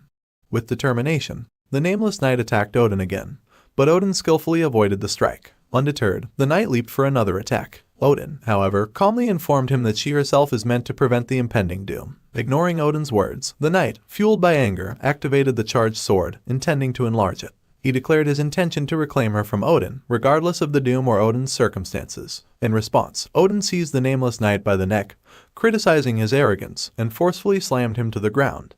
Odin pointed out, "You boldly talk about fate, yet you're ignorant of its true terror." The Nameless Knight, still on the ground trying to regain his balance, retorted, "You're a strong old man, too strong for your own good." Odin questioned whether the knight believed her smiles and whispers were meant for him, if he thought she truly loved him. Odin revealed that she was merely drawn to the face he wore, an unexpected transfer of her longing for Odin to the Nameless Knight. Seizing the knight by his surcoat, Odin declared that he was nothing more than a substitute created by her, a mere toy to alleviate her temporary loneliness. The Nameless Knight remembered Mimir's words, "Because you are not the hero of this tale." Fueled by anger, he shoved Odin away. Odin observed the instant regeneration but soon noticed that, instead of regenerating his arm, the Nameless Knight reconstructed a sword and overlaid it instead. Odin found it interesting. The knight then inquired about Odin's changed appearance, as Odin was an old man before. He asked if the rejuvenation had something to do with the princess. Odin stayed silent. Then Odin declared that those who obstruct fate must answer to the heavens. He admitted to being a sinner who had defied the will of the heavens, living through eternity and facing doom repeatedly. He recounted what the demon lord had told him years ago, that doom is a fate decreed by the heavens. Despite defying the will of the heavens, Odin continued to let fate unfold, but the heavens cursed him. This curse prevented him from facing and overcoming doom any longer. In short, Odin is a sinner who resisted his fate, which originates from the heavens. In return, the heavens cursed him, and the curse takes the form of the princess. Why the curse is the princess? We'll learn that in the upcoming events. Odin remembered the words of sage Mimir, "Soon your fate will come for you, bearing death you cannot evade." Clenching his fist, Odin said, "So I created her, the doll of salvation who will bear my sins and step into the twilight in my place." The Nameless Knight questioned, "Bear your sins?" Odin explained that she wasn't perfect yet, but it wouldn't be long until the day her wings fully unfurled, the day he would find true salvation. Despite this, Odin felt regret in his heart for the princess, acknowledging that he burdened her with a cruel fate, leaving her all alone. He comforted her, saying, "Do not be sad, my love." Odin asked the Nameless Knight if he now understood, emphasizing that greed had no place in the situation. The Nameless Knight replied, "Yes, I get it." Pleased with his response, Odin acknowledged the knight's skill and decided to bestow a name upon him, elevating him to a high rank. The Nameless Knight then smiled, saying, "Now I see that all I need to do to rescue the princess is to kill you." In that moment, the knight's corruption began to increase, since the corruption was triggered the moment he killed Little. Laughing, he exclaimed, "I was worried I might have been too late, but no, now I know that I can save her easily." Odin and the Nameless Knight were poised to strike each other. Lifting his sword, Odin declared, "You fool, despite being my substitute." The Nameless Knight raised his sword, questioning, "A substitute?" He confidently added, "That's easily fixed. Once I kill you, I'll become the real thing." Odin questioned whether the Nameless Knight cared about the potential destruction his childish emotions could bring to the world. As they were on the brink of clashing their swords, the Nameless Knight recalled a moment when the princess had suggested getting him a new surcoat as splendid as the current one, along with the option to change his armor. She had assured him that if there was anything he wanted, he just had to let her know, addressing him as my knight. Odin and the Nameless Knight clashed their swords. The Nameless Knight conjured 2 daggers, while Odin maneuvered behind him, poised to strike. The knight threw the daggers, but Odin used his surcoat as makeshift armor to deflect them. Undeterred, the Nameless Knight closed the distance, creating new daggers. Odin counterattacked at the right moment, shattering the knight's daggers. Odin then lunged towards the Nameless Knight for another strike, but the knight conjured multiple daggers and hurled them at Odin. Odin adeptly used his surcoat and sword to block the incoming attacks. Unyielding, the Nameless Knight fused a sword to his hand, stronger and sharper than before, and lunged at Odin. In response, Odin raised his sword to launch a counterattack. In that moment, the Nameless Knight recalled the princess telling her that the appearance of his surcoat or armor didn't matter, as long as he could be by her side. The two engaged in a fierce battle, exchanging blows. However, it appeared that only one of them truly suffered from the strikes. Odin questioned the Nameless Knight, asking if he had vowed to save the princess, and if he intended to kill Odin for her sake. Odin's strike had taken half of the Nameless Knight's face and his hand. Odin remarked on the weakness of the knight's sword, causing the Nameless Knight to fall to his knees. Odin continued, stating that the knight couldn't comprehend the sacrifices made to erase the impending doom and forge a new fate, the countless knights who shed their blood and what Odin himself had to endure. As Odin spoke, blood emerged from his mouth. Despite managing to sever the Nameless Knight's hand, it still played a part in stabbing Odin when their swords clashed. The Nameless Knight rose to his feet and declared, "I don't even want to know." He tore a piece of cloth from the red cape he wore to cover the half of his face that he had lost. Reflecting on the princess, he continued, "Justify it however you want, call it salvation or whatever. In the end, all you're doing is making her your sacrificial lamb." He then addressed Odin, stating, "The one who is truly weak is you, Odin." The Nameless Knight began walking towards Odin, stating, after eons of reflection, the best you could come up with is offering up a sacrifice. There's no need to wait for the heaven's curse. Recreating a new sword, he declared, I shall exact punishment for your sins right now. Angrily, Odin whirled his sword, retorting, you're nearly dead, yet you sure talk big. As Odin rushed to attack, the Nameless Knight employed the charged sword, creating numerous swords that stabbed Odin. In that moment, Odin recalled Mimir's words, soon your fate will come for you. Odin, seeing the Nameless Knight as if he were the Demon Lord, accepted his fate like the Demon Lord had done before. He closed his eyes, and thus he met his end. Smiling, the Nameless Knight remarked, finally. Holding Odin's head in his hand, he continued, at last, Princess, I can save her. After beheading Odin, the Nameless Knight began making his way to the highest point in the palace where the princess was. As he ascended the stairs, he encountered and killed every knight that came at him, showing no mercy. Silently continuing his ascent, Balder appeared and declared, that's as far as you go. Balder brandished his sword, Freyr, resembling a large snake as it waved around. He vowed, today, I'll erect your tombstone with my own hands. I'll cut you into 100 pieces and comfort the souls of my knights who perished on that day. With that, Balder lunged at the Nameless Knight. Effortlessly, the Nameless Knight instantly stabbed him with numerous swords all around his body. The Nameless Knight instructed him to move aside, stating that he was in his way. Without hesitation, the Nameless Knight continued moving forward as Balder succumbed to his injuries. Upon reaching the transmission column, it prompted the Nameless Knight to enter his desired coordinates. The knight spoke in a numeral system language, but the transmission column responded that the selected destination was restricted, and he needed a pass to access the area. The Nameless Knight raised the head of the maiden who served the princess, indicating that he had killed her on his way. The maiden's eye served as a verification method. Once the verification was complete, the Nameless Knight said, thank you for guiding me, and tossed the maiden's head aside. The device started to glow, transmitting the Nameless Knight to where the princess was. The scene then shifted to Pugin, who was about to talk with the Nameless Knight. However, Mimir intervened, telling Pugin to be quiet. Using her hair, Mimir immobilized Pugin and remarked, the puppet without a role has finally found its part to play, so you shouldn't interfere. Mimir touched Pugin's body and said, seeing your loved one change. But they likely didn't have any other option. Mimir then talked about the Nameless Knight living monotonous days, surrounded by the sky and land. All he saw were himself and the enemy, as well as the dead or those who would soon be. It seemed like a life filled with endless battles. What do you think he might have hoped for? Mimir kept thinking about the Nameless Knight and how it would be when he reunites with the princess. She represented continued salvation for him, and he learned about life through her, devotion or maybe obsession. The Nameless Knight opened the door to where the princess was. When he opened it, he found her sleeping on her throne. Mimir added that perhaps he had no other choice because, to the knight, her existence was a lone shining light in the darkness. The Nameless Knight walked towards the sleeping princess and remarked that it's been a long time. He reached out to her, mentioning that he had been wandering and lost in the darkness. Upon touching the princess, he continued by saying, but I found my light. Kneeling in front of her, he declared that the Nameless Knight beholds Princess Nur. He expressed shame for taking so long and reflected on the challenges he faced to get there. Holding his cape, he assured her, but it's all right. He then apologized, explaining that he tried to take out the enemies with a single blow as she commanded. But he was delayed because there were too many of them, and it took a couple of blows. The princess told the Nameless Knight to raise his head. With a smile, she asked him who he was. The Nameless Knight was shocked and clueless. She mentioned that she had never seen him before and wondered if Odin had sent him. The Nameless Knight recalled her last words, next time we meet, I will definitely call you by name. Meanwhile, Mimir indulged herself by eating Pugin in the form of a crow. She explained that he probably had no other choice since he learned that the light he found in the darkness did not shine upon him. He had no choice but to do something like that.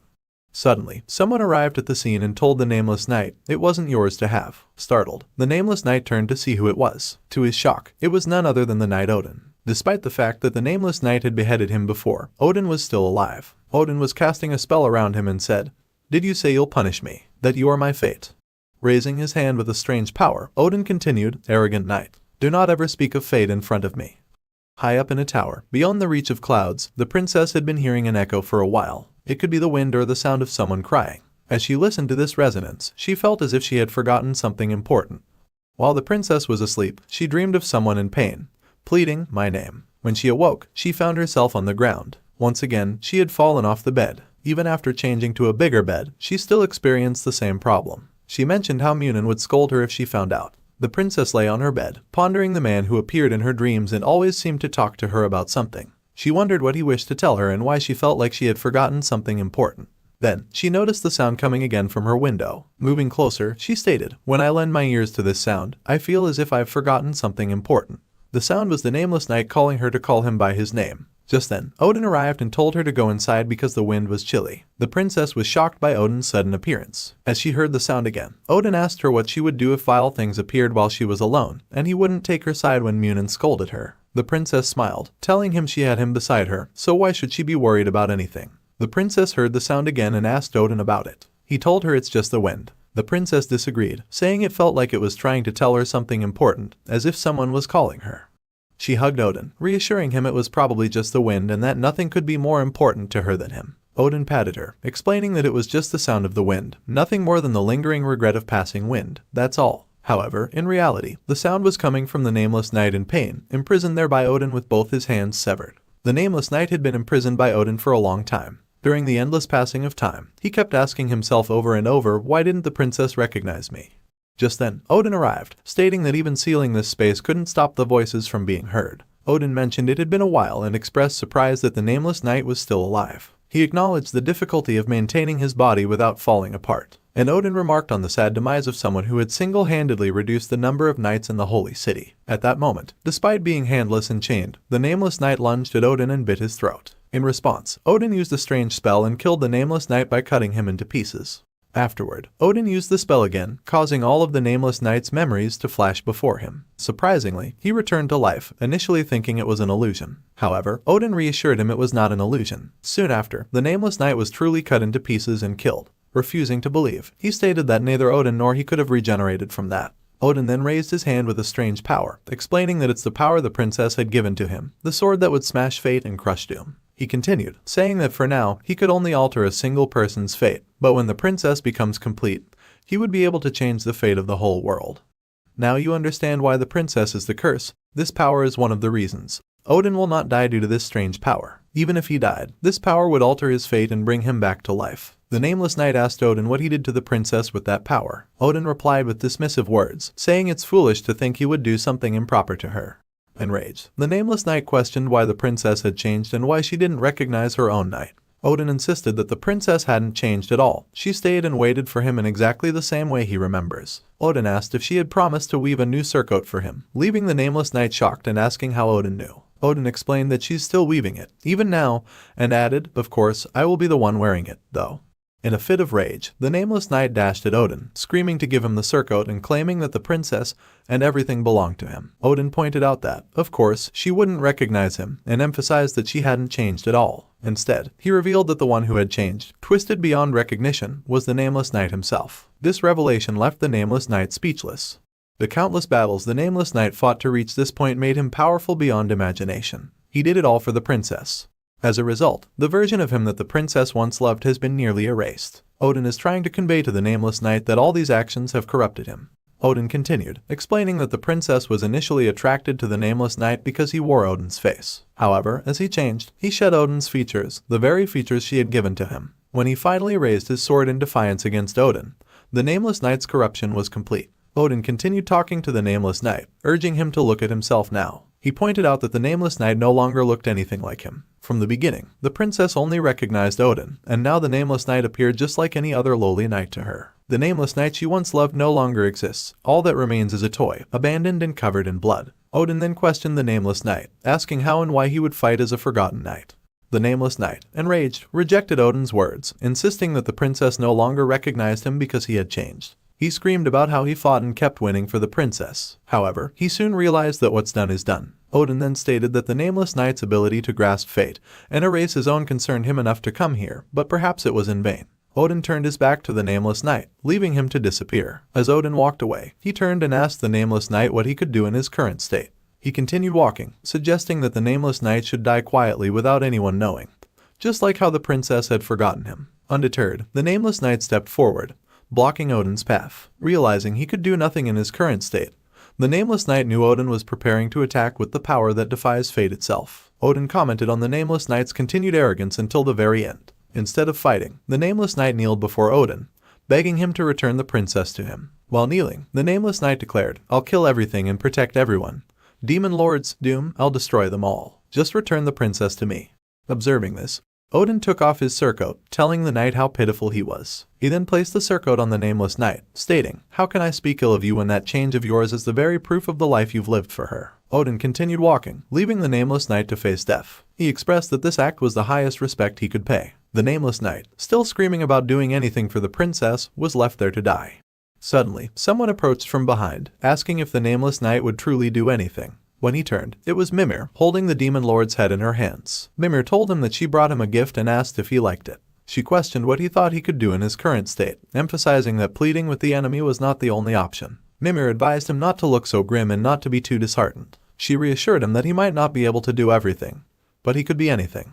Continuing, Mimir remarked how amazing it was that a lowly knight, who wasn't given a fate, weaved his own destiny and became self-aware. She acknowledged that he even erased the fate the princess had given him. Mimir highlighted his power, describing it as capable of breaking the chains of fate and grasping it. She raised the Demon Lord's head, stating, "You will be able to do it even bearing this Demon Lord's fate." Continuing, she explained that if he accepted this fate and gained its power, he could obtain what he desired. Mimir emphasized that the choice was his alone to make, whether to remain in obscurity and fade away, or to seize this masterless fate and reclaim everything he had lost. Her words seemed to carry a manipulative tone. With an evil smile, the Nameless Knight responded, "I couldn't believe my ears that it's all falling into place so easily." He inquired if grabbing his fate would allow him to fight again and if he could hold her hands again. As he raised his hands to grab the Demon Lord's head, the power within it started regenerating his hands. Mimir noticed the Nameless Knight was already changing. The Nameless Knight commented that it shouldn't matter what name he has or how he looks, as long as he can be by the princess's side. Whether he became a Demon Lord or Doom itself, he didn't care. Before he could touch the head, someone intervened, calling him a fool. Mimir was surprised that this person could penetrate her defense. A floating screen appeared in front of the Nameless Knight, and it was Pugin who had interfered. She mentioned that if he had listened to her back then, he wouldn't be in this mess, and it seemed he had completely forgotten about her. Pugin informed him to listen carefully. She cautioned him against choosing the Demon Lord's fate and emphasized that she's the only one he can trust, advising him not to listen to what the perverted kid says. She explained that everything Mimir had told him were lies, and even if he became the Demon Lord, he could never save the princess. Before she could say more, Mimir interfered and cut the communication between Pugin and the Nameless Knight. Mimir, upset at being called perverted, expressed regret that she hadn't devoured Pugin back then. The Nameless Knight then asked her if what Pugin had said was true, that even if he became the Demon Lord, he couldn't save the princess. Mimir confirmed that it was true, explaining that it was another fate that demanded the princess's sacrifice. Even if the Nameless Knight obtained the Demon Lord's power, he couldn't stop that fate. The Nameless Knight questioned why she would deceive him, but Mimir clarified that she had never deceived him. She emphasized that she never claimed he could save the princess, she only said he could take back what he had lost. Mimir told him that he couldn't save the princess, but he could have her. Mimir stated that Odin's spell could nullify even death, and the origin of that power was the princess. Soon, Odin would make that power completely his own, and the princess would bear his sins, disappearing in his place. There was only one way to stop it. The Nameless Knight must rip her wings out before it happened. The Nameless Knight was surprised to hear that he must hurt her with his own hands in order to have her. Mimir pointed out that as long as the princess lived, Odin would be invincible. She told the Nameless Knight that he could do it since he would do anything and become anything to have her. The Nameless Knight started laughing strangely, wondering what Mimir was saying, that she wanted him to become a Demon Lord and rip the princess's wings with his own hands. He told her to stop blathering and get lost. He asked her what she thought he was fighting for and what made him fight until he ended up like this. Now, she wanted him to hurt the princess. Mimir got close to him, asking if he would rather die here quietly, just as Odin wanted. She questioned if he could bear fading away after losing everything. She stated, seeing the princess smiling at him, not you, weaving the surcoat for him, thinking of him all day with a fluttering heart, loving him, seeing her happy in his arms. Could you bear all that? While he enjoys all that in your place, and you here fading away, bereft of everything, and without even a name. The Nameless Knight recalled the princess's smile telling him she could finally give him a name. Mimir continued, I couldn't bear it myself, seeing his light fading, blinded by his obsession, ignoring me, for the sake of others, and most of all, me, the one who had helplessly watched it unfold. In short, Mimir was in love with Odin, but since the heavens cursed Odin by the princess, Odin had no choice but to love the princess, even though he still liked Mimir. This is one of the reasons why the princess is the curse. Mimir continued, as I watched him for a long time, I always harbored a wish. She turned towards the Nameless Knight, and with tears falling, she continued, rather than seeing him change, rather than losing him to another, I'd rather destroy him with my own hands. Mimir told the Nameless Knight that he's a liar if he would rather die here and that he's the same as her. He doesn't want to lose her too. She urged him to speak his heart. Before he realized it, the Nameless Knight's hands were regenerated. But they were no longer the same as before, they were now the hands of the Demon Lord. Mimir told him that it's truly what he desires, to grab fate with those hands. As the Nameless Knight extended his hand to pick up the Demon Lord's head, Mimir continued, I could only watch helplessly, but you're different. Take them back with those hands. Everything that was taken away. And so, the Nameless Knight remembered when he held the princess's hands. He picked up the Demon Lord's head and put it on his own. Now, the Nameless Knight had become the Demon Lord. He declared, I'll protect the princess with this hand. And so, the one who was once a hero had turned into the villain. The scene shifted back to the tower where the princess was. The Nameless Knight was heading there, moving in his new form. Odin stood in front of the tower, waiting for him, and called him a fool. He asked if that's it. Tainted by darkness, draped in every kind of corruption. He questioned if that was truly the choice the Nameless Knight made for the princess. Odin told the Nameless Knight that he may have embraced a new fate, but it's useless against his power that defies even death. He asked if the Nameless Knight intended to meet the princess covered in corruption. The Nameless Knight replied, showing half his face, didn't I tell you before? I am your fate. Odin questioned what he was babbling about, stating that he had already overcome death, and soon the world would overcome doom as well with her power. The Nameless Knight covered back his half face, stating, Fool, watch carefully. This is the fate that has come for you. One of the snakes on his back moved to his hand, and he continued, I shall take back with this hand. Then he used the charged sword to create a sword in his hand, declaring, Everything you have taken from me. And so, the Nameless Knight and Odin attacked each other. During the fight, the Nameless Knight pondered that he had never had any grand purpose in mind, like saving the world or destroying it. Amidst the clash of swords, the Nameless Knight managed to stab Odin, and one of his snakes bit Odin. However, Odin also successfully stabbed the Nameless Knight on his shoulder and pierced his back with various swords. Odin's attacks proved futile against the Nameless Knight's Demon Lord power. The Nameless Knight continued pondering, I merely followed her last words to me, repeating it to himself over and over. The snakes of the Nameless Knight then removed the swords from his body and stabbed Odin with them. The Nameless Knight informed Odin that he could no longer stand up to him and urged him to await the fate that would soon come. In a fit of rage, Odin activated the spell that defies fate, causing all the swords that were stabbing him to pierce the Nameless Knight directly in his face. Odin declared that he would return the death that had come for him to the Nameless Knight. The Nameless Knight's snakes devoured the swords that were stabbed in his face, and he stated, I will choke the source of that power itself, making fate take its course once more by killing you and saving the princess. The Nameless Knight, determined, told Odin to die, bereft of everything, as a sinner who defied the will of the heavens. Odin became angry, knowing the source of this power, realizing that not only would the Nameless Knight destroy himself, but he would also destroy the princess. Odin jumped to launch another attack, questioning what the Nameless Knight had been fighting for all this time. The Nameless Knight used his snakes to immobilize Odin mid-air. Odin tried to use the same spell again, but the Nameless Knight used the charged sword to prevent him from doing so. Memories of the princess telling him that next time she would call him by a name flashed before him. As the Nameless Knight prepared to deliver the lethal blow to Odin, the princess interfered, asking if he was the Demon Lord. Upon hearing her voice, he stopped from finishing Odin. The princess stepped out from the tower, asking him what he wanted. Odin told her to stay inside the tower. The princess, carrying the surcoat that she had been weaving for the Nameless Knight, who was now a Demon Lord, called him Demon Lord and asked why he tormented her so. The Nameless Knight felt true sadness as she called him Demon Lord, realizing she didn't even remember who he was before. He wondered how it had turned out like this.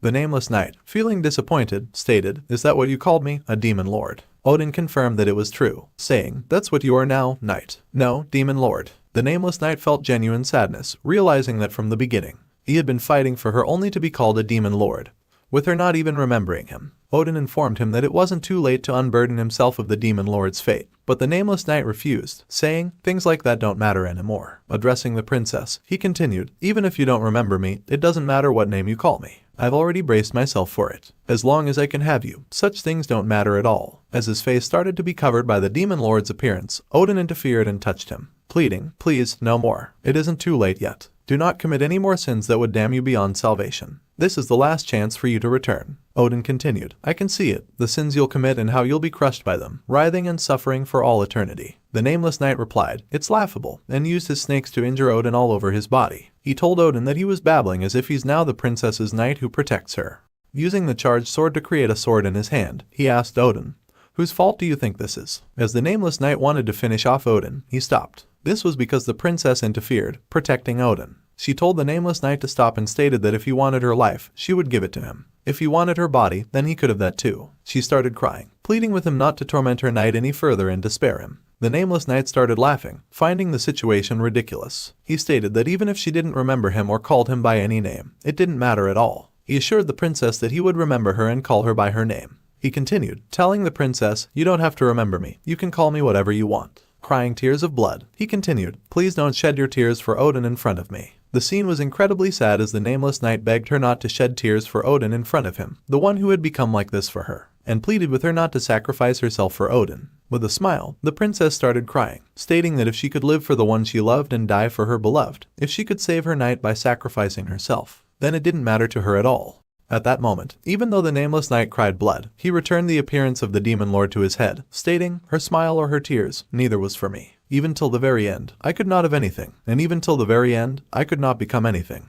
With that, he stabbed Odin along with the princess using his sword as a Demon Lord, commenting, "I never saw her smile again after that day."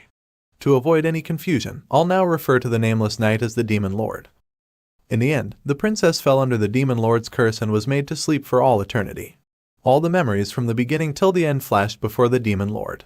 Then he woke up and wondered if he had passed out just then. When he opened his eyes, he found himself in the middle of the knight's graves, surrounded by the sound of crows. The Demon Lord noticed a knight struck by multiple swords, and the knight urged him to release the princess. And once more, the cycle begins. In the end, the princess fell under the Demon Lord's curse, sentenced to an eternal slumber. Countless knights sought to slay the Demon Lord and lift the princess's curse. They fought and perished in their quest. Today, once more, the Demon Lord has taken the life of a knight from another land. As the Demon Lord made his way to the forest, he pondered the events after that fateful day when twilight descended upon the world. Sometimes, he thinks back to that day, recalling her last smiles and her final words. She had said she lived for the one she loved and would die for her beloved. He continued pondering, wondering if all the knights who fought to save her, sacrificing their lives, could it be said that they spent their entire lives for her? The crow's sounds irritated the Demon Lord as he questioned the purpose of his life, feeling like he failed to die for her. In frustration, he swung his sword to kill the crow, triggering a massive area of effect attack from his snakes. Another knight arrived on the scene and remarked that the Demon Lord nearly harmed an innocent crow. The Demon Lord asked if the new arrival also came for the princess, and the knight was impressed by the Demon Lord's attack without the use of a spell. He mentioned accessing Pugin's records about him. The knight, impressed by the Demon Lord's ability to manipulate the snakes of doom, engaged in conversation. When asked about his name, the knight replied, "I'm but a nameless knight." This new Nameless Knight is another version of the previous Nameless Knight, who has now become the Demon Lord. The Nameless Knight inquired about the princess's whereabouts, expressing the intention to lift the curse and let fate unfold. The Demon Lord, using the charged sword to retrieve his sword, raised his hand and declared that the princess is no more. He asserted that with this hand, with this sword, he killed her. The Nameless Knight and the Demon Lord engaged in a fierce battle. Amidst the intense fight, the Demon Lord recalled the moment he killed the princess. Embracing her lifeless body, he expressed that it didn't matter because he had returned to her side and could hold her in his arms again. As he hugged the princess, his snakes ripped off her wings. He vowed never to let her go. Odin, who had used the spell defying death, returned to life. He questioned the Demon Lord if he was satisfied. Odin's hair turned white, indicating the loss of the power that granted him immortality, as the Demon Lord had ripped off the princess's wings. Odin remarked that the Demon Lord had obtained everything and destroyed it all. He questioned whether this was the desired outcome. The Demon Lord replied that there was still something left. He informed Odin that he would die after losing everything, and with that, he raised his hand to strike Odin down. Later on, the Demon Lord carried the princess's lifeless body to the top of the castle. He spoke to the princess, asking if she remembered how she always caused him problems when dusk fell, and they would climb to the highest point to watch the sun rise and set. Then Mimir appeared. Mimir remarked that the world, which should have succumbed to twilight ages ago, had finally revealed its true colors. She questioned the Demon Lord about his plans. He responded that the princess wanted to see the land where the sun sets, and he intended to serve her there, in a place where only they existed. Mimir acknowledged that it might not be a bad idea to witness the world fading away from such a vantage point. She added that, by punishing the sinner who defied fate, the Demon Lord had played his part. She informed him that it was now time for them to leave the stage and observe how events would unfold. The twilight was descending, great wars were sundering the world. Yggdrasil was burning in flames, and the world was approaching its end. She emphasized that he had no more part left to play in this tale. However, the Demon Lord refused, holding an opposing view. When the Demon Lord revealed his face, Mimir was shocked by his new appearance. Upon killing Odin, he took Odin's face and made it his own. He reminded Mimir that she herself had advised him to take back everything he had lost. Mimir was furious with him, asserting that the tale had already come to an end with the deaths of the princess and Odin. However, she noticed that the princess's wings were growing again. When the Demon Lord killed the princess, he gained the power to defy death, allowing him to alter fate. He used this power to bring the princess back to life. The Demon Lord declared that this wasn't the end, and he would be the one deciding the fate of this tale. Mimir criticized him as foolish, pointing out that he was repeating the same mistakes Odin made. She warned that the entire world, even fate itself, would come seeking the princess. The Demon Lord responded that it didn't matter who or what came for the princess, he wouldn't let anything touch her. Mimir insisted it would be in vain and repeated the previous prophecy to the Demon Lord. The world would be washed in twilight, and death would come for him. She asked if he could see it. The Grim Reaper bearing death that even his powers could not deny would come for him to reclaim the fate of the princess he had hidden away.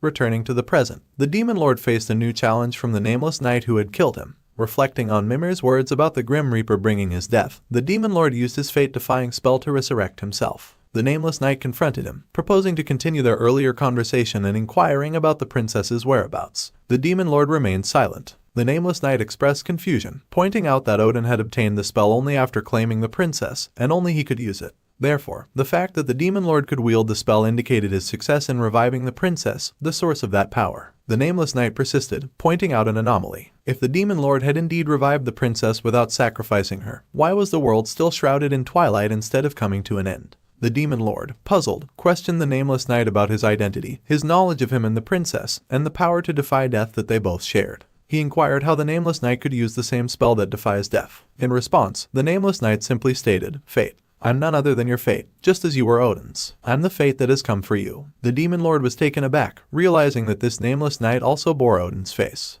In the midst of the battle, the Demon Lord sought refuge within the castle, escaping the relentless pursuit of fate. Inside, a crow named Munin observed the unfolding events, a witness to the struggles within and beyond the frozen walls. Injured and reflecting on the ongoing conflict, the Demon Lord wondered about the countless knights who had entered the fray and how much death had ensued. The duration of the fight remained uncertain, and the burden of his cursed fate weighed heavily on him. Within the castle's confines, the Demon Lord, questioning his actions, pondered the purpose of stealing the Demon Lord's fate, and Odin's fate, erecting formidable walls. Yet, he felt a sense of helplessness and inadequacy.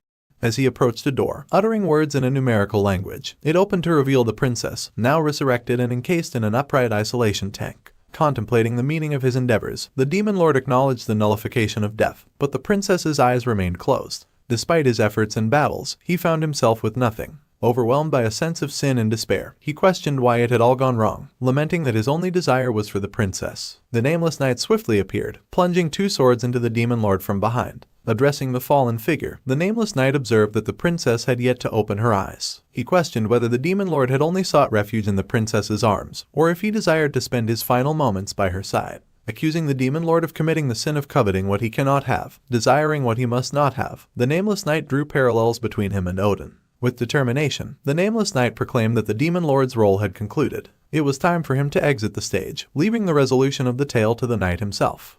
The Demon Lord found himself reminiscing about the peaceful days spent gazing at the princess without the chaos of battles. As he faced the relentless onslaught of the Nameless Knight, the latter taunted him, noting that the spell-defying fate was no longer at his disposal. The Nameless Knight questioned how long the Demon Lord could endure, relying solely on the power of the Demon Lord's regeneration. In response to the Demon Lord's inquiry about what had been done, the Nameless Knight revealed that he had nullified the spell by stealing the Demon Lord's fate, just as the Demon Lord had taken Odin's. The Nameless Knight then challenged the Demon Lord's ability to withstand the current confrontation. Amid their intense exchange, the Nameless Knight emphasized that the Demon Lord remained ignorant of the external events frozen by the walls surrounding them. He alluded to the sacrifices made to reach this point and the entwining fate encircling the Demon Lord. The Nameless Knight proceeded to pierce the Demon Lord's body using a combination of his hand and a sword. Despite the inflicted wounds, the Demon Lord's resilience persisted, refusing to succumb. He seized the Nameless Knight, expressing that he never had the luxury to contemplate such matters, consumed by the constant struggle to protect the princess. With unwavering determination, the Demon Lord unleashed his final attack, while the Nameless Knight dismissed its effectiveness, poised to counter.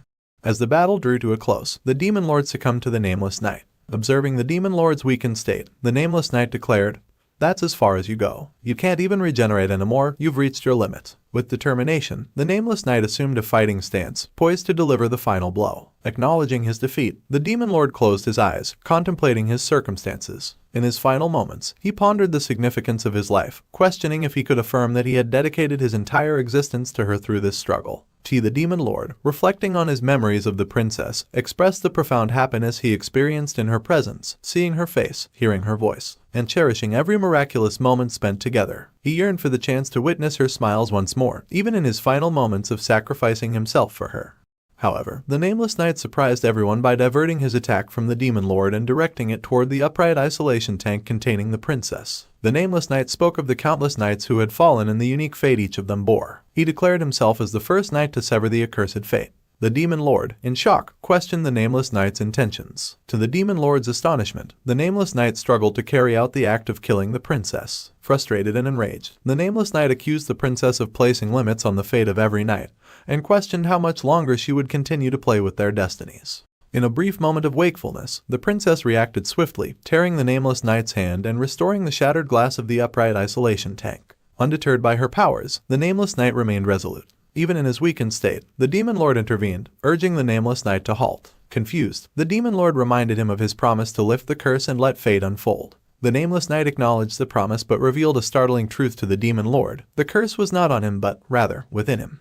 Pushing the Demon Lord away, the Nameless Knight questioned the multitude of knights before him and pondered how many Demon Lords had succumbed to the princess's influence. He asserted that, to him, the Demon Lord was merely a puppet manipulated by the curse emanating from the princess, leaving the Demon Lord stunned by this revelation. Approaching the princess, the Nameless Knight disregarded the Demon Lord's caution, assuring him that, in his weakened state, he couldn't even harm a single finger of hers. Provocatively, he questioned the Demon Lord about the princess's role in his eyes. Was she a savior or a lover? The Nameless Knight, however, saw her differently. To him, she was a manipulative entity, cutting their fates into pieces to play perverse games, making a mockery of them all.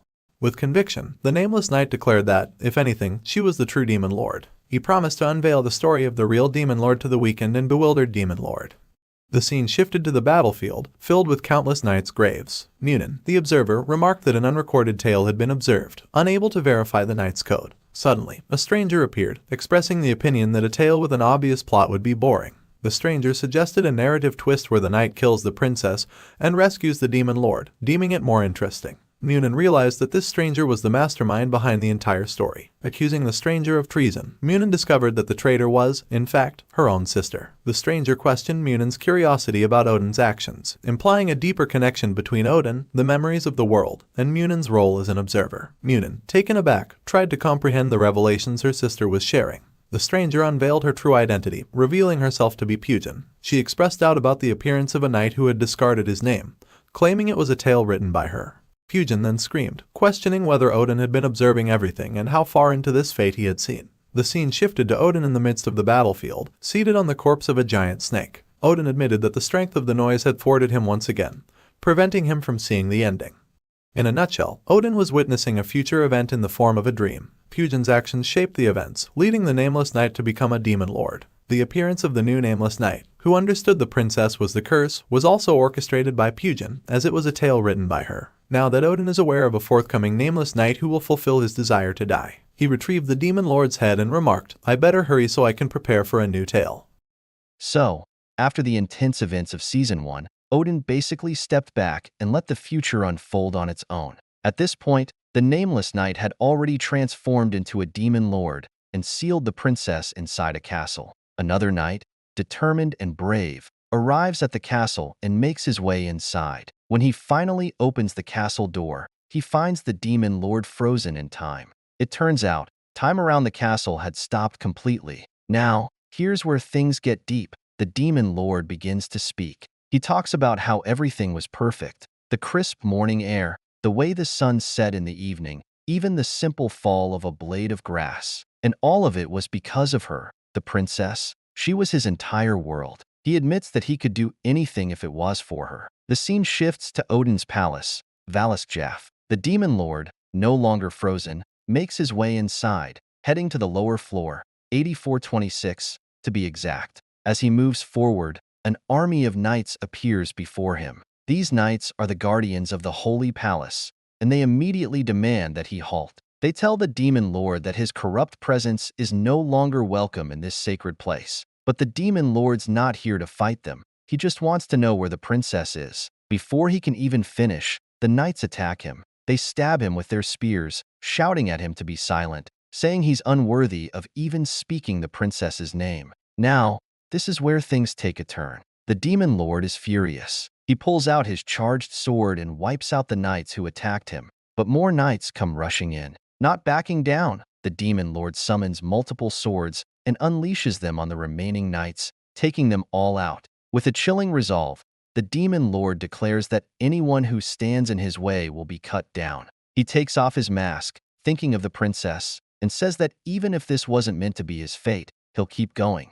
Just when it seems he might make his next move, a massive beam attack strikes him out of nowhere. It's the Fortress Defense Cavalry, also known as Baldur's Eyes. Just as Baldur prepared to fire another shot, the Demon Lord wasn't having it. He quickly used his power and crushed Baldur's head, destroying him completely. But that was just the beginning. The Demon Lord sensed something lurking beneath the ground and, without hesitation, smashed the ground open. From below, Heimdall burst out and grabbed hold of him. But the Demon Lord had a trick up his sleeve. He summoned his snake to immobilize Heimdall. As the snake went in for the bite, a massive sword strike came down from above, completely shattering both Heimdall and the snake in one blow. The Demon Lord immediately knew who it was. Only one person could wield such power from that distance: Odin. Odin had been waiting for this moment, watching from the highest point of Valskjaff. Sage Mimir stood beside him and asked if this was the outcome Odin had been hoping for.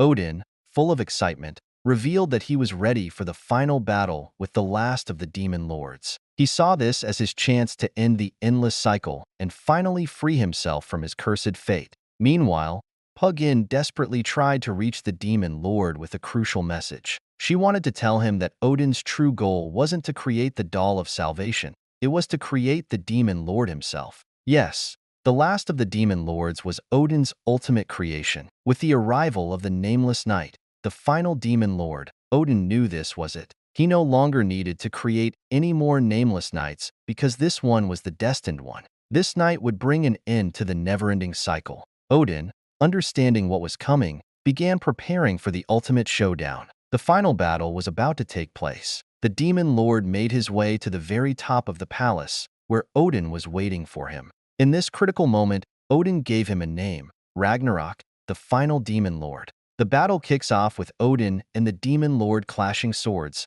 fighting fiercely, neither one backing down. In one swift move, the Demon Lord summons his snakes, immobilizing Odin, and even fuses a giant snake with the knights he had killed, sending it to ascend the palace. But Odin, with his charged sword, cuts through all the snakes in one powerful strike. They keep fighting, both evenly matched, but it's clear this can't go on forever. They prepare for one final, decisive blow. Odin, reflecting in that moment, knows deep down that no matter what he does, whether summoning his sacred swords or reversing his own death, he won't be able to defeat the one standing before him, the Demon Lord. The Demon Lord strikes, and Odin doesn't block it. Why? Because this is what Odin wanted: certain death to end the endless cycle. As Odin lies on the verge of death, Mimir stands beside him, asking if this is the ending he had always desired. Odin, filled with regret, apologizes to her, saying that everything that's happened from the very beginning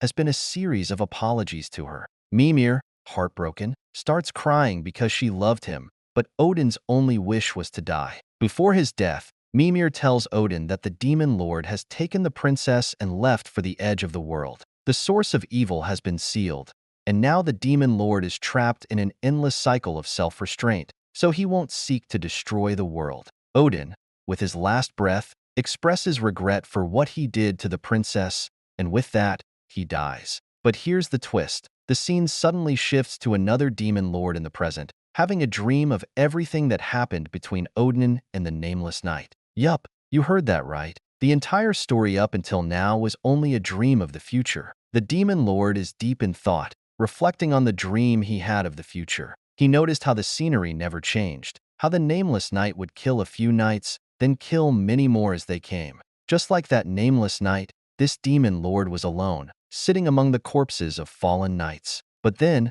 another knight shows up, ready to end his life. Without hesitation, this new knight charges at the Demon Lord, infusing the flames of Muspelheim into their blade. But the Demon Lord? He blocks the attack with his bare hand. Instead of fighting back, he spares the knight's life, telling them to leave because this fate isn't worth dying for. But the knight doesn't listen. Instead, they stab the Demon Lord right in the head. And yet, the Demon Lord doesn't fall. He calmly explains that the knight's blade has chosen him, and because of that, no sword can kill him. The knight tries to attack again, but just as the Demon Lord is about to end the fight, the knight's helmet shatters, revealing their true identity. It's a girl. And not just any girl, it's Princess Nier, the very same princess the Demon Lord saw in his dream. At this moment, the Demon Lord reveals his true identity too. He's not just any demon. He's Loki, the princess starts telling us about a terrifying prophecy that her king dreamt of. Yggdrasil, the legendary tree,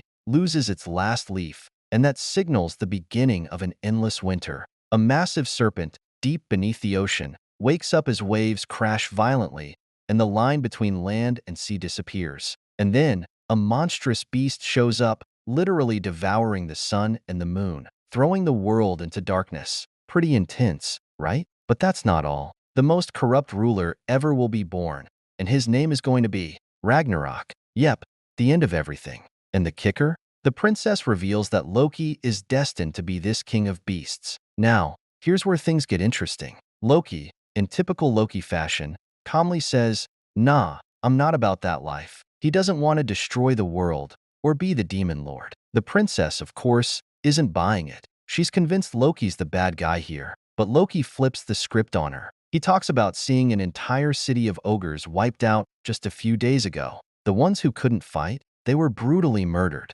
And then he hits her with a question. How do the innocent victims of these so-called saviors feel? In their eyes, the king, the very one trying to stop the prophecy, might actually be the one causing all this doom. The princess, clearly fed up with Loki's words, loses her cool and tries to punch him. She's furious because Loki dared to insult her king. Loki notices something off. This princess is different from the one in his dream. Then, Loki approaches a sword lying in front of him. He points out that there must have been a battle here before. Using his ability, he shatters the blade into light. The princess is stunned and calls it the power to absorb swords. Suddenly, it clicks for her. This is why she couldn't hurt him. Loki had absorbed the swords of her knights, and he used the information from those blades to make himself immune to her attacks. But Loki explains it's not just about protecting himself. He absorbs the swords to remember the knights who fought against him. To him, the swords are like memories, a way to honor those who faced him in battle. The princess? She's not impressed. She coldly states that she doesn't care about being remembered because her fate will be the same as those swords, fighting until she bleeds to death somewhere. Pretty dark. Now, this sparks something in Loki. He recalls the princess from his dream, someone who would do anything for her lover. Grabbing her arm, he calls her near and promises he'll never let her meet such a tragic end. He's determined not to make the same mistake again. But the princess snaps him back to reality, telling him her name isn't near and to let her go. Loki, realizing he's getting caught up in the dream, finally releases her. He's now aware that this dream somehow shows glimpses of the future too. In a surprising move, Loki proposes something unexpected. He asks the princess to be his guide and lead him to her king, Odin. They don't realize that someone is watching them from the shadows, keeping an eye on their every move. Loki and the princess finally arrive at Asgard, more specifically the palace called Valisjaff. The princess starts explaining some serious defense measures. Bifrost, the passage to the holy city, is protected by 1,000 colossal Templars, led by none other than Heimdall. She's confident they'll show up to stop Loki, but guess what? There's no one there. No guards, no resistance. Weird, right? As Loki presses forward, the princess, getting anxious, grabs him and asks why he even wants to speak to Odin. Loki simply says he wants to ask about the prophecy, and then adds that he really doesn't want to fight her. This throws the princess off, and she blushes, asking what he means by that. When they finally enter the palace, Loki notices something odd. There are no knights around. It's completely deserted. The princess tells him that once he crosses the waterfall, he'll reach Odin. The waterfall, she explains, is actually a water space transfer device. But here's the catch. If Loki has any negative thoughts, he'll be sent straight to the pits of Niflheim. As Loki's about to cross, the princess grabs him again, reminding him that he promised his blade would be confiscated before meeting Odin. Loki then explains that he can't absorb this particular sword because it isn't just any sword. It's Mistiltonen, a sword without a blade. It's never been drawn, can't cut through anything, but if it ever is pulled out, it can even cut through a god. The princess promises to keep it safe while Loki goes to meet Odin, and she even tidies his hair before sending him off. But things take a dark turn. Loki crosses the waterfall and moves toward Odin, who's sitting on his throne.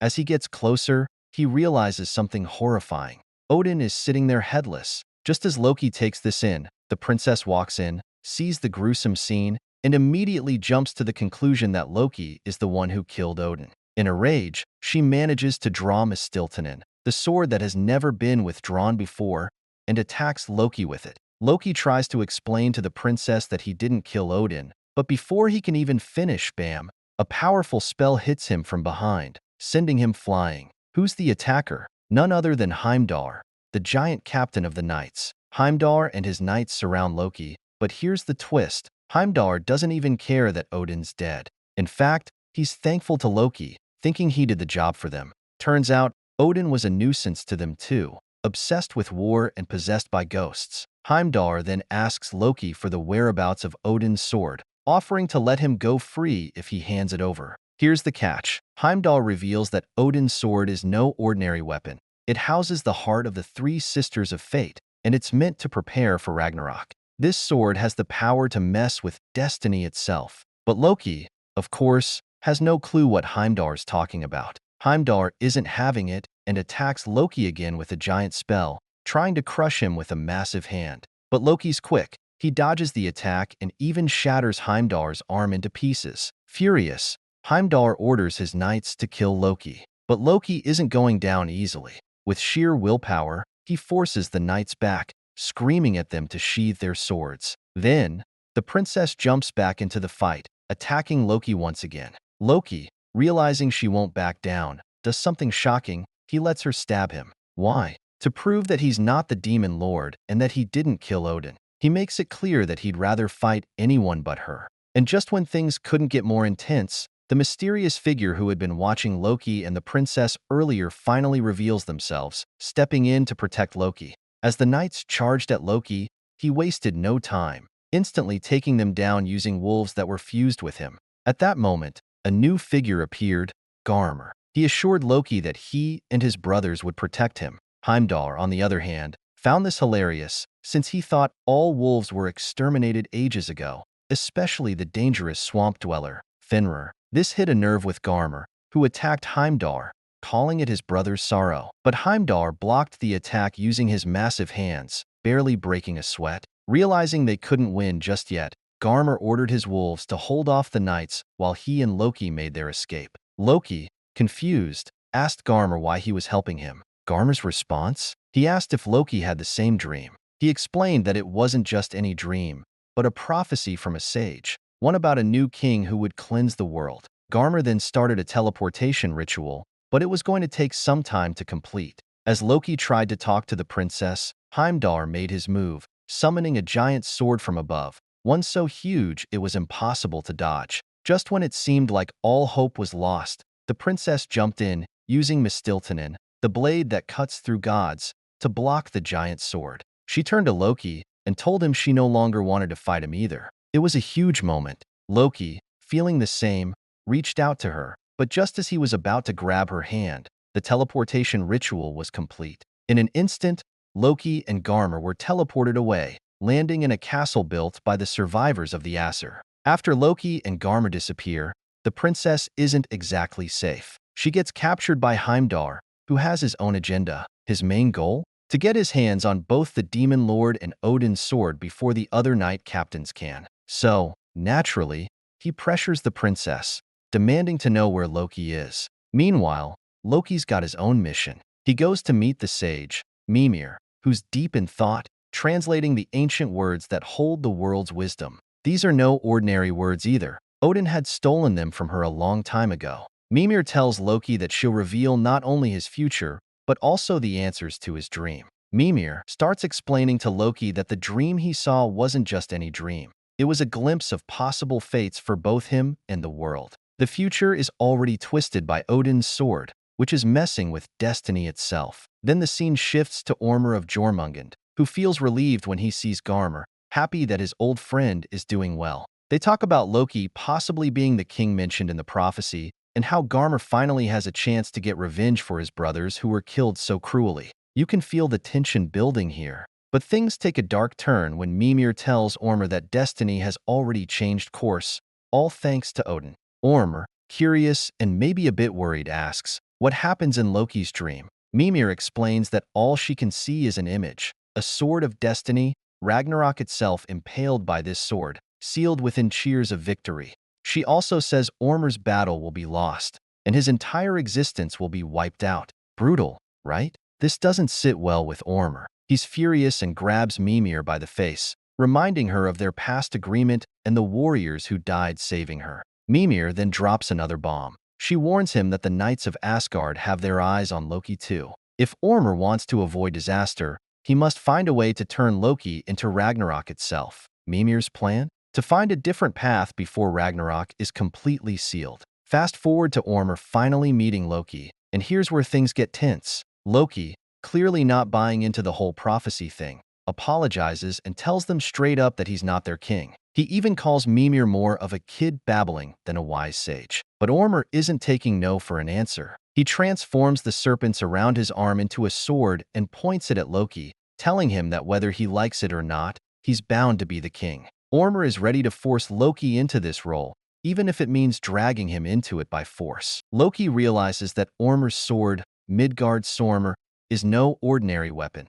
It's forged from the very serpents of the world, making it insanely powerful. Just as their fight is about to kick off, Garmr jumps in, warning them that the knights have spotted them. Loki doesn't hesitate and moves ahead, leaving Ormer behind to save Garmr from the approaching knights. When the knights close in, Garmr uses his body like an amplifier, unleashing a devastating attack that wipes them out in a single strike. But just when things seem under control, Heimdall shows up. Heimdall tries to make a deal with Garmr, offering to spare his life and the others if he hands over Loki. Garmr is the last surviving member of the Vanagander, an otherwise extinct group. Heimdall starts mocking Garmr, taunting him about how he abandoned his brothers to die. And of course, this makes Garmr furious. Without thinking, he lunges at Heimdall, but it was all part of a trap. Heimdall catches Garmr and injures him. It's not looking good for Garmr, but then Ormer arrives on the scene, ready to step into the fight. Ormer, seeing Garmr hurt and in danger, gets seriously angry. He warns Heimdall that if he dares lay another scratch on Garmr, there will be no mercy. But Heimdall isn't backing down. In fact, he tries to strike a cruel deal, Ormer's head in exchange for Garmr's life. Then, Heimdall launches a brutal attack, casting a spell that surrounds Ormer with countless swords. Before Ormer can react, he's stabbed by all of them. Garmr, in shock, asks why Ormer would go so far to protect him. Ormer's response? He says it's pathetic to be a sword without anyone to protect. Even in the face of death, Ormer holds true to his purpose. Just when it looks like Heimdall is about to finish Ormer off by beheading him, someone swoops in at the last second. Loki cuts off Heimdall's arms in a clutch move, saving both Garmr and Ormer. The showdown between Loki and Heimdall was about to go down, and it started with a bang. Heimdall revealed his true form, fusing with the powerful God King Heimdall's armor, towering over Loki. He looked unstoppable, but Loki wasn't backing down. Loki summoned a series of swords, and when Heimdall attacked with his giant arm, Loki quickly fused those swords into one massive blade, combining it with Ymir's stance to block the attack. Things were getting intense. Loki aimed for Heimdall's head, but Heimdall wasn't going down easy. He summoned a giant sword of his own to block Loki's strike. But Loki wasn't done. He kept fusing more and more swords, making his weapon bigger and more powerful. Then, as the tension reached its peak, Loki's head was covered by the Demon Lord's mask, and with a single decisive strike, he defeated Heimdall. With Loki standing victorious, Ormer and Garmr, having witnessed his strength and how he fought for them, swore their loyalty. From that moment onward, they promised to protect Loki as their king, Ragnarok. After the intense battle, Thor, the god of battle, learned some shocking news. Heimdall's soul had entered Valhalla. But that wasn't all. He discovered that Heimdall had been hiding the princess for some mysterious reason. Thor made a bold move and ordered his knights to bring the princess to him. He planned to use her as bait to lure Loki. As the knights escorted the princess through the hallway, she wasn't about to go down quietly. She insulted Heimdall for his actions, which made one knight furious. He swung at her, but she didn't just take it. She retaliated and beheaded him. Talk about a fierce comeback. But that wasn't all. When more guards charged at her, she swiftly took them down in a whirlwind of skill. Just then, she felt a powerful presence behind her. It was Thor, the knight destined for the throne. He warned her not to move, but she had her own plan. Without even lifting a finger, Thor managed to cut the ground beside her with incredible precision. The princess pointed out that Loki wouldn't come to rescue her now, but Thor surprised her by saying that there was no need for that. Loki had already arrived at the castle. As Loki stood ready for battle, two giant knights loomed before him. Without hesitation, he beheaded one of them. But even after that impressive strike, the knight's body continued to move. Loki didn't back down. He slashed the remains into pieces, making sure it was really finished. Meanwhile,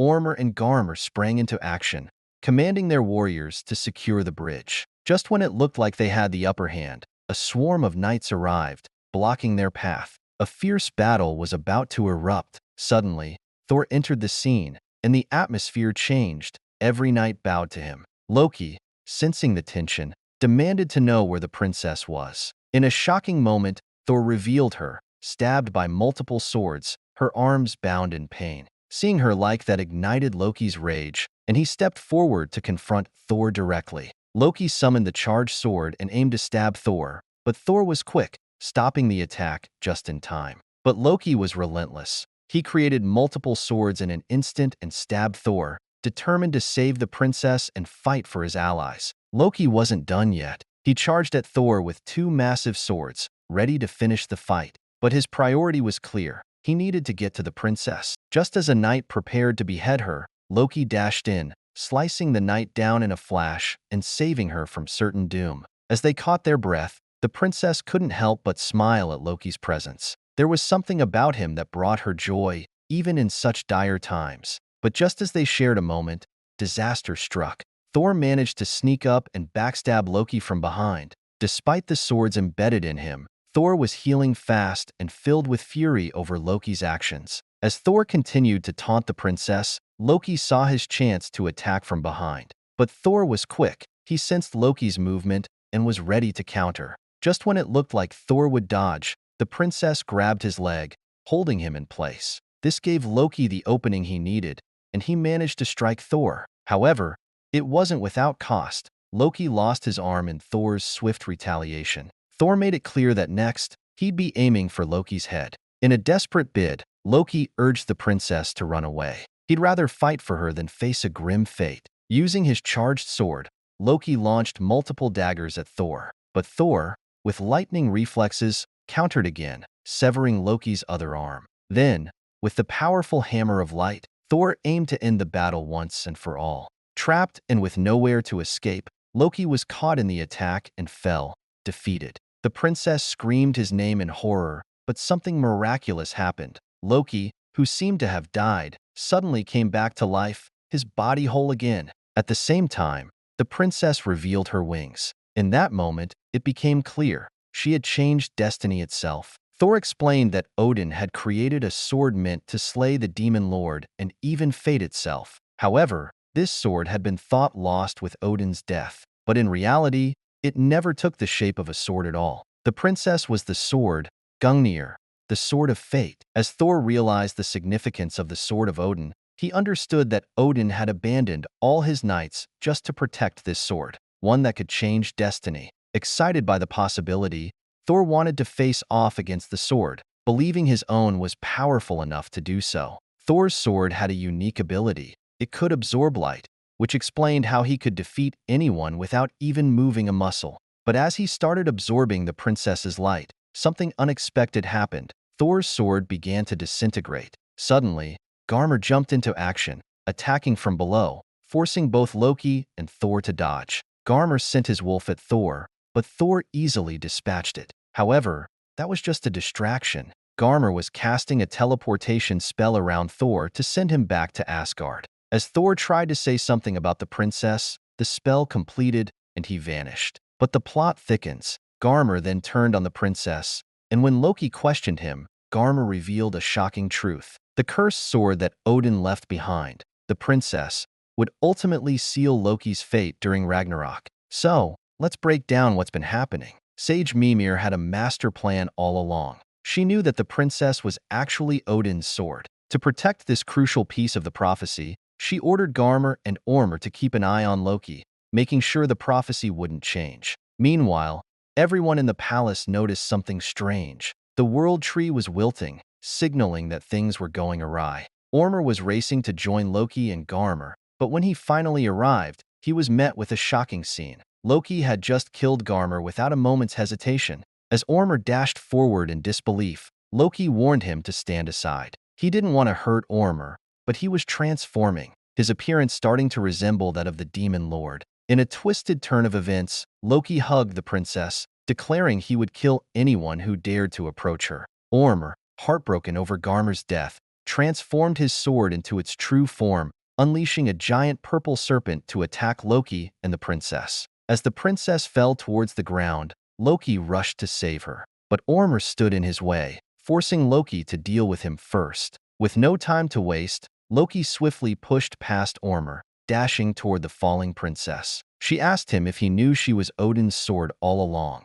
but Loki, frustrated, told her to stop with the boring talk about fate and destiny. To him, none of that mattered. He reached out to her, declaring that he wouldn't be held back by something as insignificant as fate. In that moment, both the Demon Lord and the princess realized something monumental. From now on, the whole world would be their enemy. But together, they would be each other's everything. Then, a shocking twist, time passed and Odin, who had been dead, returned to life, but he looked just like Loki. He ominously warned Loki to protect the princess because the more he fought for her, the closer he would come to his own end. And with that, everything was set in motion. This was just the beginning of an epic saga.